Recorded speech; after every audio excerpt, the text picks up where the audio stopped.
ਸੰਗਤ ਨੂੰ ਵਾਹਿਗੁਰੂ ਜੀ ਕਾ ਖਾਲਸਾ ਵਾਹਿਗੁਰੂ ਜੀ ਕੀ ਫਤਿਹ। ਆਪਾਂ 17ਵੀਂ ਅਸ਼ਟਪਦੀ ਦੀ ਕਥਾ ਕਰ ਰਹੇ ਹਾਂ। ਕੱਲ੍ਹ ਪਹਿਲੇ 3 ਬੰਦਾਂ ਦੀ ਕਥਾ ਹੋ ਗਈ ਸੀ। ਅੱਜ ਚੌਥੇ ਬੰਦ ਦੀ ਕਥਾ ਸ਼ੁਰੂ ਹੋਣੀ ਹੈ। ਉਹਦੀ ਪਹਿਲੀ ਪੰਕਤੀ ਹੈ, ਆਪਣੇ ਜਨ ਕਾ ਪਰਦਾ ਢਾਕੈ। अपने जन का पर्दा ढाकै, अपने सेवक की सर पर रख। जन हुंदा परमात्मा का सेवक, जिहड़ा परमात्मा की भजन बंदगी करता है उन्होंने कहते हैं जन। जिहड़ा फिर परमात्मा की भजन बंदगी करता है वो हुंदा जन, ते परमात्मा अपने जन का परदा ढकदा। अगर उस दे विच कोई नुक्स वेख लैंदा, कोई ऐब वेख लैंदा है, फिर भी वो लोकां नूं पता नहीं लगन दिंदा, उहदे परदे ढकदा। अपने हमेशा ही परदे ढकदे ने। ये तो जिहड़े बेगाने हुंदे ने वो परदे चकदे ने। सो परमात्मा जिहड़े जन ने, सेवक ने, भगत ने, परमात्मा अपने भगतां दा परदा ढक के रखदा। अपने सेवक की सर पर रख। परमात्मा अपने सेवक की हर हालत, सर पर हुंदा हर हालत में रखा करता है। परमात्मा अपने सेवक की हर हालत रखा करता। चाहे सतयुग तो ले लो, भगत प्रहलाद होए, बाप कहता मेरा नाम जप, वो कहता मैं तो परमात्मा का नाम जपां जिन्हें तुहानूं बनाया। बड़ी कोशिश करता हरनाक्ष, बड़े डरावे दिंदा है।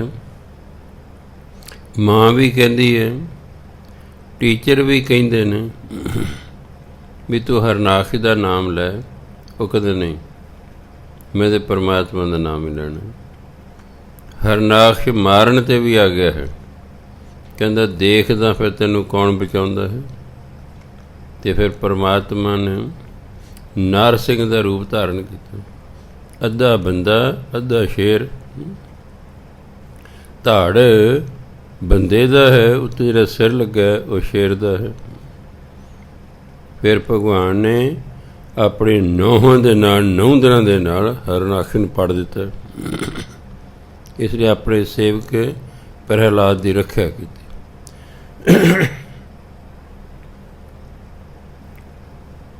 नामदेव जी की रक्षा की, कबीर साहब की रक्षा की। किन्ने ही होए ने परमात्मा के भगत, उनकी परमात्मा ने रक्षा की। सो इसलिए गुरु महाराज कहते अपने सेवक की सर पर रख। सर पर हुंदा हर हालत में। परमात्मा अपने सेवक की हर हालत में रक्षा करता है। अपने दास को दे वडाई। परमात्मा अपने दास तो अपने सेवक नूं वडियाई बख्शदा है। दास कह लो, सेवक कह लो, भगत कह लो। सो परमात्मा अपने दास नूं, अपने भगत नूं, अपने सेवक नूं वडियाई दिंदा है। ते सब तो वड्डी वडियाई की है? अपने सेवक को नाम जपाई। वो अपने सेवक तो नाम जपवाउंदा है। ये सब तो वड्डी बख्शिश है, क्योंकि नाम जपण दे नाल सेवक दी अपने आप ही वडियाई होनी शुरू हो जानी है। इसलिए परमात्मा ने अपने सेवक की कराउणी वडियाई। इसलिए परमात्मा अपने सेवक नूं नाम की दात दे दिंदा। वो दिन रात नाम जपदा है, फिर उसकी समाज च इज्जत होनी शुरू, वडियाई होनी शुरू होती। फिर समाज भगत भगत करके वजदा। जिवें भगत रविदास जी बारे लिखते हैं, भगत भगत जग वजिया, 4 कुंटां दे विच चमरेटा। सारियां दिशावां च चम्यारां दा लड़का भगत भगत करके प्रसिद्ध हो गया। ਇਸ ਲਈ ਪਰਮਾਤਮਾ ਜਿਸ ਦੀ ਵੀ ਵਡਿਆਈ ਕਰਾਉਣਾ ਚਾਹੁੰਦਾ ਉਹਨੂੰ ਆਪਣੇ ਨਾਮ ਦੀ ਦਾਤ ਦਿੰਦਾ, ਉਸ ਦਾ ਨਾਮ ਜਪਵਾਉਂਦਾ ਹੈ। ਆਪਣੇ ਸੇਵਕ ਕੀ ਆਪ ਪਤ ਰੱਖੈ। ਪਰਮਾਤਮਾ ਆਪਣੇ ਸੇਵਕ ਦੀ ਇੱਜ਼ਤ ਰੱਖਦਾ ਹੈ, ਉਹਨੂੰ ਬੇਪਤ ਨਹੀਂ ਹੋਣ ਦਿੰਦਾ, ਉਹਦੀ ਇੱਜ਼ਤ ਰੱਖਦਾ। ਤਾਂ ਕਿ ਗਤ ਮਿਤ ਕੋਇ ਨ ਲਖ।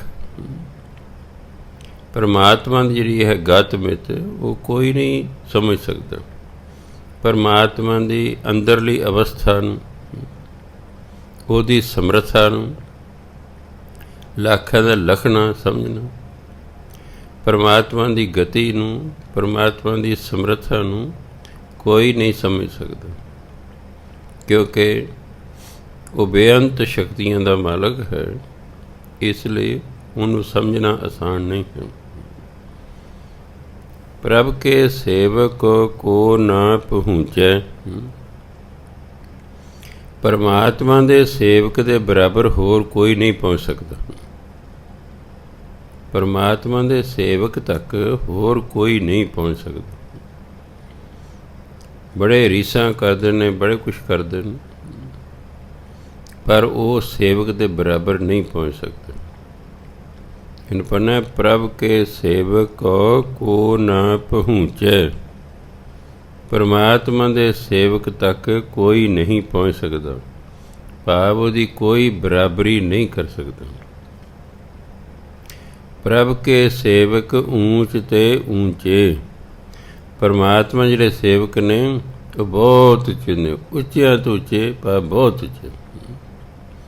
ਪਰਮਾਤਮਾ ਜਿਹੜੇ ਸੇਵਕ ਨੇ ਉਹ ਆਤਮਿਕ ਅਵਸਥਾ ਦੇ ਬਹੁਤ ਉੱਚੇ ਹੁੰਦੇ ਹਨ। ਜੋ ਪ੍ਰਭ ਆਪਣੀ ਸੇਵਾ ਲਾਇਆ। ਪਰਮਾਤਮਾ ਜਿਸ ਨੂੰ ਆਪਣੀ ਸੇਵਾ 'ਚ ਲਾ ਲਿਆ, ਨਾਨਕ ਸੋ ਸੇਵਕ ਦੈ ਦਿਸ ਪ੍ਰਗਟਾਇਆ। ਗੁਰੂ ਮਹਾਰਾਜ ਕੇ ਉਹ ਸੇਵਕ ਜਿਹੜਾ ਹੈ ਫਿਰ 10 ਦਿਸ਼ਾਵਾਂ ਵਿੱਚ ਪ੍ਰਸਿੱਧ ਹੋ ਜਾਂਦਾ ਹੈ। 10 ਦਿਸ਼ਾਵਾਂ ਦੇ ਲੋਕ ਉਹਨੂੰ ਜਾਣਨ ਲੱਗ ਜਾਂਦੇ ਹਨ, ਕਿਉਂਕਿ ਪਰਮਾਤਮਾ ਨੇ ਆਪ ਕਿਰਪਾ ਕੀਤੀ, ਸੇਵਕ ਨੂੰ ਆਪਣੀ ਸੇਵਾ 'ਤੇ ਲਾ ਲਿਆ। ਫਿਰ ਸੇਵਕ ਸੇਵਾ ਕਰਦਾ ਕਰਦਾ ਕਰਦਾ ਕਰਦਾ ਕਰਦਾ ਦੂਰ ਦੂਰ ਤੱਕ ਲੋਕ ਜਾਣਨ ਲੱਗ ਜਾਂਦੇ ਹਨ। ਅਤੇ ਪਰਮਾਤਮਾ ਦਾ ਸੇਵਕ ਕਰਦਾ ਕੀ ਹੈ? ਨਾਮ ਜਪਦਾ। ਪਰਮਾਤਮਕ ਵਿਅਕਤੀ ਤਾਂ ਹੈ ਨਹੀਂ ਵੀ ਸੇਵਕ ਮੁੱਠੀ ਚਾਪੀ ਕਰਦਾ, ਉਹਦਾ ਨਾਮ ਜਪਦਾ। ਅਤੇ ਕੋਈ ਵੀ ਨਾਮ ਜਪੋ ਉਹਦੀ ਵਡਿਆਈ ਹੋਣੀ ਸ਼ੁਰੂ ਹੋ ਜਾਂਦੀ ਹੈ।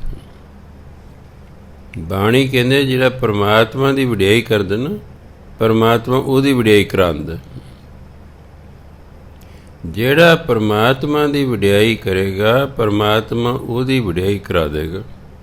ਜਿਹਦੀ ਮਰਜ਼ੀ ਕਰਕੇ ਵੇਖ ਲਓ। ਸੋ ਇਹ ਨਹੀਂ ਕਿ ਪਰਮਾਤਮਾ ਨੇ ਕਹਿੰਦਾ ਹਾਂ ਤੂੰ ਮੇਰੀ ਵਡਿਆਈ ਕਰੀ ਚੱਲ, ਬਸ ਨਹੀਂ। ਉਹ ਕਹਿੰਦਾ ਨਹੀਂ, ਤੂੰ ਮੇਰੀ ਵਡਿਆਈ ਕਰੇਗਾ, ਮੈਂ ਸੰਸਾਰ ਤੋਂ ਤੇਰੀ ਕਰਾ ਦਾਂਗਾ। ਜਿਹੜਾ ਪਰਮਾਤਮਾ ਦਾ ਸੇਵਕ ਬਣ ਕੇ ਰਹਿੰਦਾ ਹੈ, ਫਿਰ ਪਰਮਾਤਮਾ ਉਸਤੇ ਸਾਰੀਆਂ ਬਖਸ਼ੀਆਂ ਕਰਦਾ।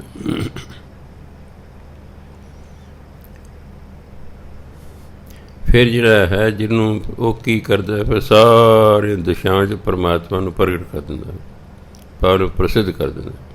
ਜਿਹੜਾ ਵੀ ਪਰਮਾਤਮਾ ਦਾ ਸਿਮਰਨ ਕਰਦਾ। ਅੱਗੇ ਕਹਿੰਦੇ, ਨੇਕੀ ਕੀਰੀ ਮਹਿ ਕਲ ਰੱਖ। ਨੇਕੀ ਮੈਨੇ ਛੋਟੀ ਜੀ, ਕੀਰੀ ਮੈਨੇ ਕੀੜੀ, ਕਲ ਮੈਨੇ ਸ਼ਕਤੀ। ਜੇ ਪਰਮਾਤਮਾ ਇੱਕ ਛੋਟੀ ਜਿਹੀ ਕੀੜੀ ਵਿੱਚ ਆਪਣੀ ਸ਼ਕਤੀ ਰੱਖਦੇ ਨਾ, ਉਹ ਕੀੜੀ ਕੀ ਕਰ ਸਕਦੀ ਹੈ? ਭਸਮ ਕਰੈ ਲਸ਼ਕਰ ਕੋਟ ਲੱਖ। ਕੋਟ ਕਰੋੜਾਂ, ਲੱਖ ਹੈ ਲੱਖਾਂ, ਲਸ਼ਕਰ ਫੌਜ ਭਸਮ ਦਾ ਸੁਆਹ ਕਰ ਦੇਣਾ। ਉਹ ਲੱਖਾਂ ਕਰੋੜਾਂ ਫੌਜ ਨੂੰ ਸੁਆਹ ਕਰ ਸਕਦੀ ਹੈ, ਭਾਵ ਉਹਨਾਂ ਨੂੰ ਮਾਰ ਸਕਦੀ ਹੈ। ਭਾਵ ਇੱਕ ਨਿਮਾਣੇ ਨਿਤਾਣੇ ਬੰਦੇ ਦੇ ਵਿੱਚ ਵੀ ਜੇ ਪਰਮਾਤਮਾ ਆਪਣੀ ਸ਼ਕਤੀ ਰੱਖਦੇ, ਉਹ ਵੱਡੇ ਵੱਡੇ ਰਾਜੇ ਨੂੰ ਜਿੱਤ ਸਕਦਾ ਹੈ। ਜਿਸ ਕਾ ਸਾਸ ਨਾ ਕਾਢਤ ਆਪ। ਪਰਮਾਤਮਾ ਜਿਸ ਨੂੰ ਮਾਰਨਾ ਨਹੀਂ ਚਾਹੁੰਦਾ, ਸਾਹ ਹੀ ਕੱਢਣਾ ਉਹਨੇ। ਜਿਸ ਦਾ ਸਵਾਸ ਪਰਮਾਤਮਾ ਆਪ ਨਹੀਂ ਕੱਢਦਾ ਨਾ, ਤਾ ਕੋ ਰਾਖਤ ਦੇ ਕਰ ਹੱਥ। ਪਰਮਾਤਮਾ ਹੱਥ ਦੇ ਕੇ ਉਹਦੀ ਰੱਖਿਆ ਕਰਦਾ, ਕਿਉਂਕਿ ਪਰਮਾਤਮਾ ਨੇ ਜਿਸ ਨੂੰ ਮਾਰਨਾ ਨਹੀਂ, ਪਰਮਾਤਮਾ ਨੇ ਜਿਸ ਨੂੰ ਮਾਰਨਾ ਨਹੀਂ ਹੈ ਤੇ ਉਹਨੂੰ ਮਾਰਨ ਆਪੇ ਨਹੀਂ। ਪਰਮਾਤਮਾ ਹੱਥ ਦੇ ਕੇ ਫਿਰ ਆਪਣੇ ਸੇਵਕ ਦੀ ਰੱਖਿਆ ਕਰਦਾ, ਭਾਵ ਕਿਸੇ ਨੂੰ ਮਾਰਨ ਨਹੀਂ ਦਿੰਦਾ। ਮਾਨਸ ਯਤਨ ਕਰਤ ਬਹੁ ਭਾਂਤ। ਮਾਨਸ ਮਨ ਮਨੁੱਖ, ਬਹੁ ਭਾਂਤ ਕਈ ਤਰੀਕਿਆਂ ਨਾਲ। ਮਨੁੱਖ ਕਈ ਤਰੀਕਿਆਂ ਨਾਲ ਯਤਨ ਕਰਦੇ ਹਨ। ਤਿਸ ਕੇ ਕਰਤਵ ਬਿਰਥੇ ਜਾਤ। ਪਰ ਉਹਦੇ ਕੀਤੇ ਕੰਮ ਵਿਅਰਥ ਚਲੇ ਜਾਂਦੇ, ਕਿਉਂਕਿ ਪਰਮਾਤਮਾ ਆਪਣੇ ਸੇਵਕ ਦੀ ਰੱਖਿਆ ਕਰਦਾ ਹੈ।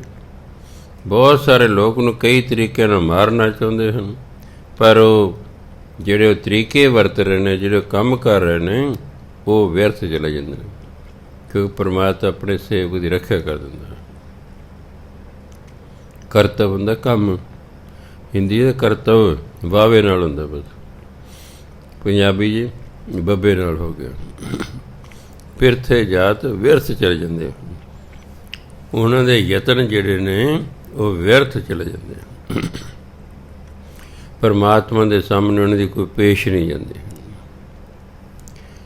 ਮਾਰੈ ਨਾ ਰੱਖੈ ਅਵਰ ਨਾ ਕੋਇ।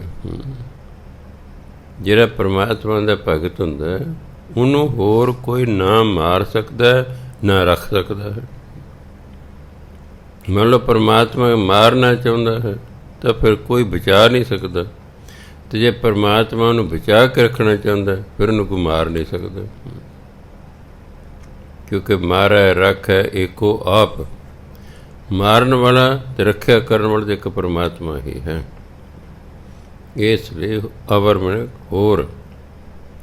ਮਾਰੈ ਨਾ ਰੱਖੈ ਅਵਰ ਨਾ ਕੋਈ। ਜਿਹੜਾ ਨੰਨਾ ਸ਼ਬਦ ਹੈ ਨਾ, ਇਹ ਦੋਨੋਂ ਪਾਸੇ ਲੱਗੂਗਾ, ਮਾਰੈ ਨਾਲ ਵੀ ਅਤੇ ਰਾਖੈ ਨਾਲ ਵੀ। ਇਹੋ ਜਿਹੇ ਸ਼ਬਦ ਨੂੰ ਦੇਹਲੀ ਦੀਪਕ ਕਹਿੰਦੇ। ਦੇਹਲੀ ਦਰਵਾਜ਼ੇ ਨੂੰ ਕਹਿੰਦੇ। ਦੀਪਕ ਦੀਵਾ ਹੁੰਦਾ, ਦਰਵਾਜ਼ੇ ਦੇ ਵਿੱਚ ਤੁਸੀਂ ਦੀਵਾ ਜਗਾ ਦਿਓ, ਉਹ ਬਾਹਰ ਵੀ ਚਾਨਣ ਹੋਏਗਾ, ਉਹਦਾ ਕਮਰੇ ਦੇ ਵਿੱਚ ਵੀ ਚਾਨਣ ਹੋਏਗਾ। ਦੀਵਾ ਇੱਕ ਹੈ, ਪਰ ਦਰਵਾਜ਼ੇ 'ਚ ਰੱਖਣ ਨਾਲ ਬਾਹਰ ਵੀ ਚਾਨਣ ਹੁੰਦਾ, ਅੰਦਰ ਵੀ ਚਾਨਣ ਹੁੰਦਾ। ਇਸੇ ਤਰ੍ਹਾਂ ਇਹ ਨੰਨਾ ਜਿਹੜਾ ਹੈ, ਮਾਰੈ ਨਾ, ਫਿਰ ਕਹਿੰਦੇ ਨਾ ਰੱਖ ਅਵਰ।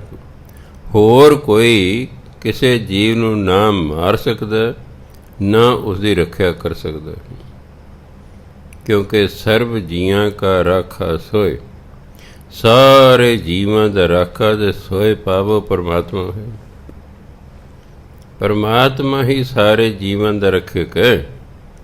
ਇਸ ਲਈ ਜੀਵ ਨੂੰ ਪਰਮਾਤਮਾ ਦੇ ਹੁਕਮ ਤੋਂ ਬਿਨਾਂ ਕੋਈ ਨਹੀਂ ਮਾਰ ਸਕਦਾ, ਨਾ ਕੋਈ ਬਚਾ ਸਕਦਾ।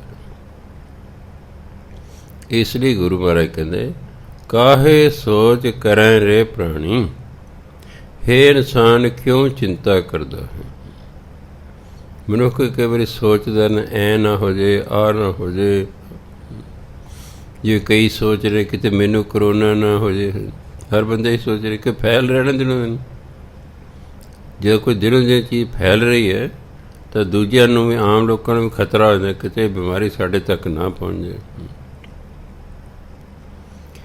ਪਰ ਜਿਨ੍ਹਾਂ ਨੇ ਇਸ ਬਿਮਾਰੀ ਨਾਲ ਮਰਨਾ, ਉਹਨਾਂ ਨੇ ਮਰਨਾ, ਬਾਕੀ ਨਹੀਂ ਮਰਨਾ।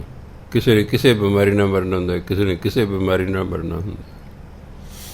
ਜੇ ਤੁਸੀਂ ਅਖਬਾਰ ਪੜ੍ਹੋ, ਇੰਨੇ ਕਰੋਨਾ ਨਾਲ ਨਹੀਂ ਮਰ ਰਹੇ ਜਿੰਨੇ ਰੋਜ਼ ਐਕਸੀਡੈਂਟ ਨਾਲ ਮਰ ਰਹੇ ਨੇ। ਪਹਿਲਾਂ ਕਰੋਨੇ ਨਾਲ ਇੱਕ ਬੰਦਾ ਐਵਰੇਜ ਮਰਦਾ ਸੀ ਪੰਜਾਬ 'ਚ, ਹੁਣ 2 ਹੋ ਗਏ ਨੇ। ਐਕਸੀਡੈਂਟ 7-7 8-8 ਮਰ ਜਾਂਦੇ ਨੇ। ਹੋਰ ਕਿੰਨੀਆਂ ਹੀ ਬਿਮਾਰੀਆਂ ਨੇ ਜਿਹਨਾਂ ਹਜ਼ਾਰਾਂ ਲੋਕ ਹਰ ਰੋਜ਼ ਮਰਦੇ ਹਨ।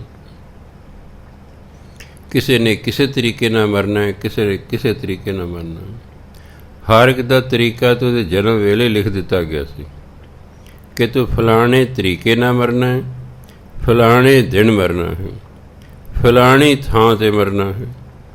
ਜਦੋਂ ਤਿੰਨੋਂ ਚੀਜ਼ਾਂ ਇਕੱਠੀਆਂ ਆਉਂਦੀਆਂ ਬੰਦੇ ਦੀ ਡੈਥ ਹੋ ਜਾਂਦੀ ਕਿ ਤਿੰਨੋਂ ਇਕੱਠੀਆਂ ਆਉਂਦੀਆਂ। ਇਹ ਤਾਂ ਜਦੋਂ ਅਸੀਂ ਪੈਦਾ ਹੋਏ ਸੀ ਉਦੋਂ ਹੀ ਲਿਖਤਾ ਸੀ ਵੀ ਜੈਮਲ ਸਿੰਘ ਤੂੰ ਬਿਮਾਰੀ ਨਾਲ ਮਰਨਾ ਹੈ ਕਿ ਦੁਰਘਟਨਾ ਨਾਲ ਮਰਨਾ ਹੈ, ਆਤਮ ਹੱਤਿਆ ਕਰਕੇ ਮਰਨਾ ਹੈ ਕਿ ਡੁੱਬ ਕੇ ਮਰਨਾ ਹੈ ਕਿ ਬਸ ਗੱਡੀ ਉਠਾ ਕੇ ਮਰਨਾ ਹੈ। ਜਿਵੇਂ ਲਿਖਿਆ ਹੁੰਦਾ ਉਵੇਂ ਫਿਰ ਹੁੰਦਾ। ਇਸ ਲਈ ਚਿੰਤਾ ਨਹੀਂ ਕਰੀਦੀ। ਹਾਂ, ਬਚਾਅ ਕਰਨਾ ਇਹ ਸਾਡਾ ਫਰਜ਼ ਹੈ। ਜਿਵੇਂ ਰਾਹ ਦੇ ਸਾਰੇ ਕੰਢੇ ਕੋਈ ਨਹੀਂ ਚੁੱਕ ਸਕਦਾ। ਸਿਆਣਪ ਕੀ ਹੈ? ਪੈਰ 'ਚ ਜੁੱਤੀ ਪਾ ਲਓ ਵੀ ਆਪਣਾ ਬਚਾਅ ਕਰ ਲਓ। ਕੰਢੇ ਤੇ ਹਨ, ਬਿਮਾਰੀਆਂ ਤੇ ਹਨ। ਬਿਮਾਰੀਆਂ ਤੋਂ ਛੁਟਕਾਰਾ ਨਹੀਂ ਕਦੇ ਸੰਸਾਰ ਦਾ ਹੋ ਸਕਦਾ। ਬਿਮਾਰੀਆਂ ਤਾਂ ਰਹਿਣਗੀਆਂ ਹੀ ਰਹਿਣਗੀਆਂ, ਕਦੇ ਕੋਈ, ਕਦੇ ਕੋਈ, ਕਦੇ ਕੋਈ, ਕਦੇ ਕੋਈ। ਅੱਜ ਤੋਂ 100 ਸਾਲ ਪਹਿਲਾਂ ਜੋ ਅੰਗਰੇਜ਼ਾਂ ਦਾ ਰਾਜ ਸੀ ਹਿੰਦੁਸਤਾਨ ਦੇ, ਉਦੋਂ ਹਿੰਦੁਸਤਾਨ ਦੀ ਆਬਾਦੀ ਕੁੱਲ 20 ਕਰੋੜ ਸੀ। ਕੁੱਲ 20 ਕਰੋੜ ਸੀ।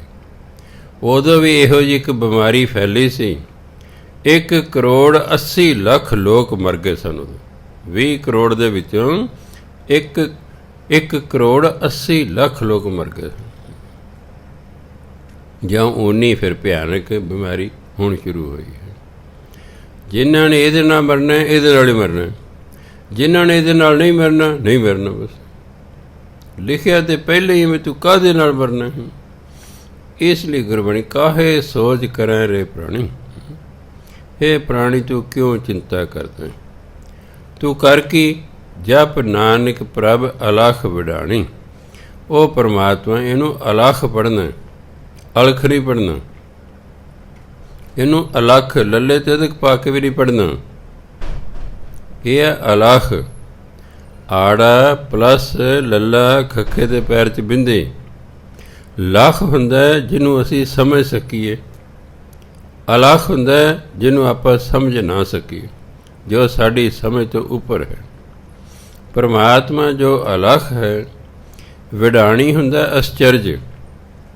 ਪਰਮਾਤਮਾ ਜੋ ਅਲਖ ਹੈ ਅਤੇ ਅਸਚਰਜ ਹੈ, ਉਹਦਾ ਨਾਮ ਜਪੋ ਕਦੇ, ਉਹਦਾ ਨਾਮ ਜਪਦੇ ਰਹੋ।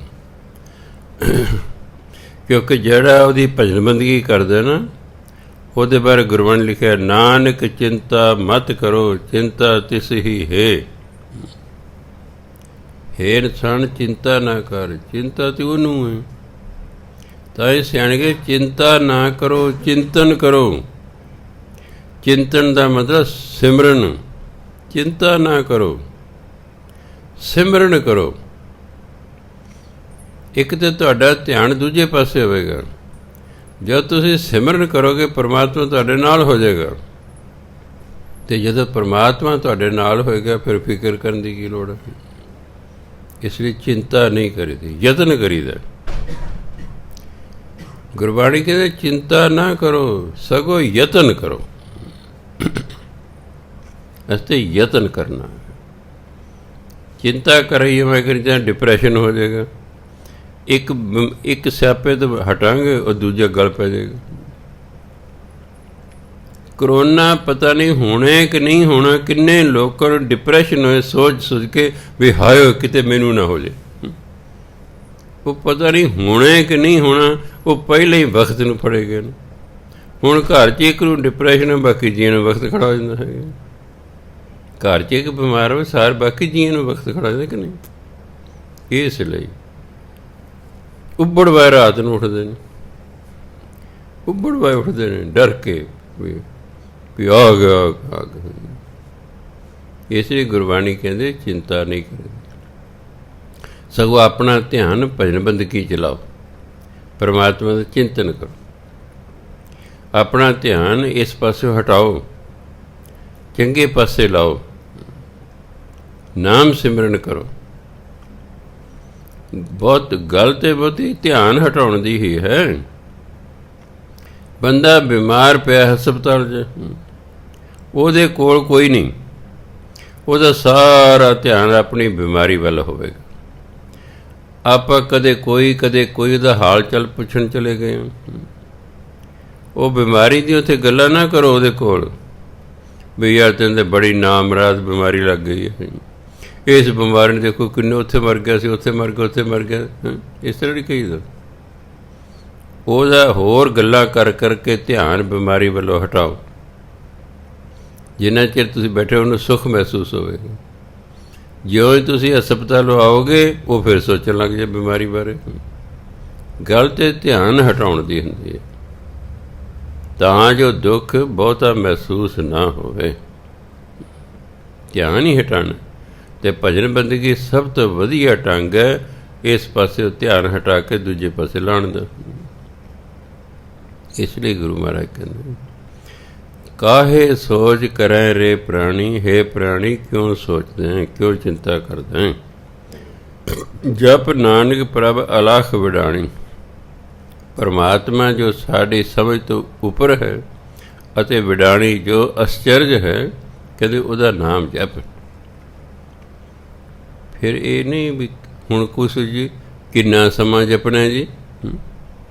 ਜੇ ਕਿਸੇ ਨਾਮ ਜਪਿਆ ਕਰੋ, ਉਹ ਕਈ ਅੱਗੋਂ ਤੁਹਾਨੂੰ ਪ੍ਰਸ਼ਨ ਪੁੱਛੇ ਇਹ ਕਿਸ ਵੇਲੇ ਜਪਣਾ ਜੀ, ਕਿੰਨਾ ਸਮਾਂ ਜਪਣਾ ਜੀ, ਕਿੰਨੇ ਸਾਲ, ਕਿੰਨੇ ਮਹੀਨੇ, ਕਿੰਨੇ ਦਿਨ ਜਪਣਾ ਜੀ। ਅੱਗੋਂ ਜਵਾਬ ਦਿੱਤਾ ਆਪੇ ਨੇ ਗੁਰੂ ਮਹਾਰਾਜ ਨੇ, ਬਾਰੰਬਾਰ। ਇਹਨੂੰ ਬਾਰੰਗਬਾਰ ਗੱਗਾ ਨਹੀਂ ਪੜ੍ਹਨਾ। ਉਹ 'ਚ ਜਿਹੜਾ ਅਖੀਰਲੇ ਅੱਖਰ 'ਤੇ ਟਿੱਪੀ ਲੱਗੀ ਹੁੰਦੀ ਮੁਕਤੇ 'ਤੇ, ਉਹ ਅੱਧੇ ਗੱਗੇ ਦੀ ਆਵਾਜ਼ ਦਿੰਦੀ ਹੈ ਜਾਂ ਗੰਗੇ ਦੀ ਆਵਾਜ਼ ਦਿੰਦੀ ਹੈ। ਕੱਕਾ ਖੱਖਾ ਗੱਗਾ ਘੱਗਾ ਗੰਗਾ ਦਾ ਨਾ ਅਸਲ ਉਹਦੀ ਆਵਾਜ਼ ਦਿੰਦੀ ਹੈ। ਇੱਥੇ ਅੱਧੇ ਮੰਮੇ ਦੀ ਆਵਾਜ਼ ਦੇਵੇਗੀ। ਬਾਰੰਬਾਰ ਬਾਰ ਪ੍ਰਭ ਜਪੀਏ। ਬਾਰਮ ਐਂ ਪੜ੍ਹਨਾ, ਬੱਬੇ ਨੂੰ ਕੰਨਾ, ਰਾਰ ਦੇ ਟਿੱਪੀ ਮੰਮਾ। ਬਾਰਮ ਬਾਰੰਬਾਰ ਬਾਰ ਪ੍ਰਭ ਜਪੀਏ। ਕਹਿੰਦੇ ਵਾਰੀ ਵਾਰੀ ਵਾਰੀ ਵਾਰੀ ਪਰਮਾਤਮਾ ਦਾ ਨਾਮ ਜਪੀ ਜਾਓ, ਅਗੇਨ ਐਂਡ ਅਗੇਨ। 2-4 ਵਾਰੀ ਨਹੀਂ, ਵਾਰੀ ਵਾਰੀ ਵਾਰੀ ਵਾਰੀ ਉਹਦਾ ਨਾਮ ਜਪੀ ਜਾਓ। ਫਿਰ ਕੀ ਹੋਏਗਾ? ਪੀ ਅੰਮ੍ਰਿਤ ਇਹ ਮਨ ਤਨ ਧਰਪੀ ਹੈ। ਨਾਮ ਨੂੰ ਕਹਿ ਅੰਮ੍ਰਿਤ। ਇਹ ਨਾਮ ਰੂਪੀ ਅੰਮ੍ਰਿਤ ਪੀ ਕੇ ਨਾ ਮਨ ਅਤੇ ਤਨ ਧਰਪੀਆ ਹੁੰਦਾ, ਰੱਜ ਜਾਣਾ। ਮਨ ਅਤੇ ਤਨ ਰੱਜ ਜਾਂਦਾ ਹੈ, ਅੰਦਰ ਸਬਰ ਸੰਤੋਖ ਪੈਦਾ ਹੋ ਜਾਂਦਾ ਹੈ। ਤਨ ਤੇ ਥੋੜ੍ਹੇ ਨਾਲ ਹੀ ਰੱਜ ਜਾਂਦਾ ਹੈ। ਸਮੱਸਿਆ ਤੇ ਮਨ ਦੀ ਹੈ, ਇਹ ਰੱਜਦੇ ਹੀ ਨਹੀਂ ਹੈ। ਇਹ ਰੱਜਦੇ ਹੀ ਨਹੀਂ ਹੈ।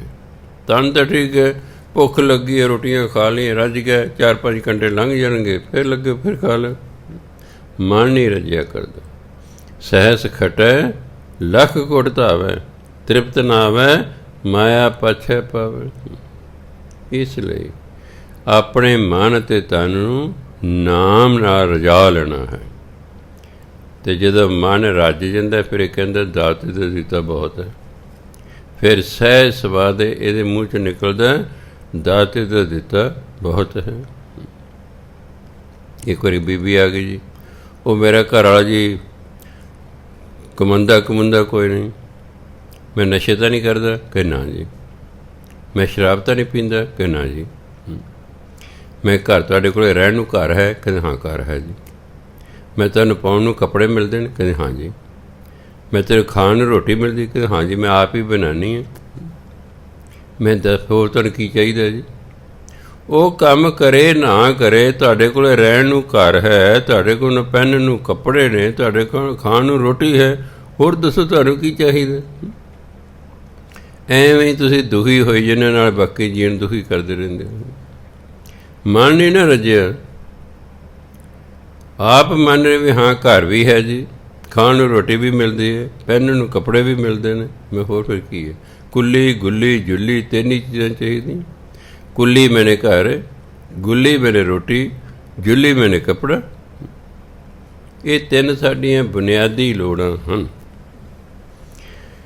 ਪਰ ਨਾਮ ਨਹੀਂ ਜਪਣਾ, ਬਾਣੀ ਨਹੀਂ ਪੜ੍ਹਨੀ, ਅੰਦਰ ਸਬਰ ਸੰਤੋਖ ਪੈਦਾ ਨਹੀਂ ਹੁੰਦਾ।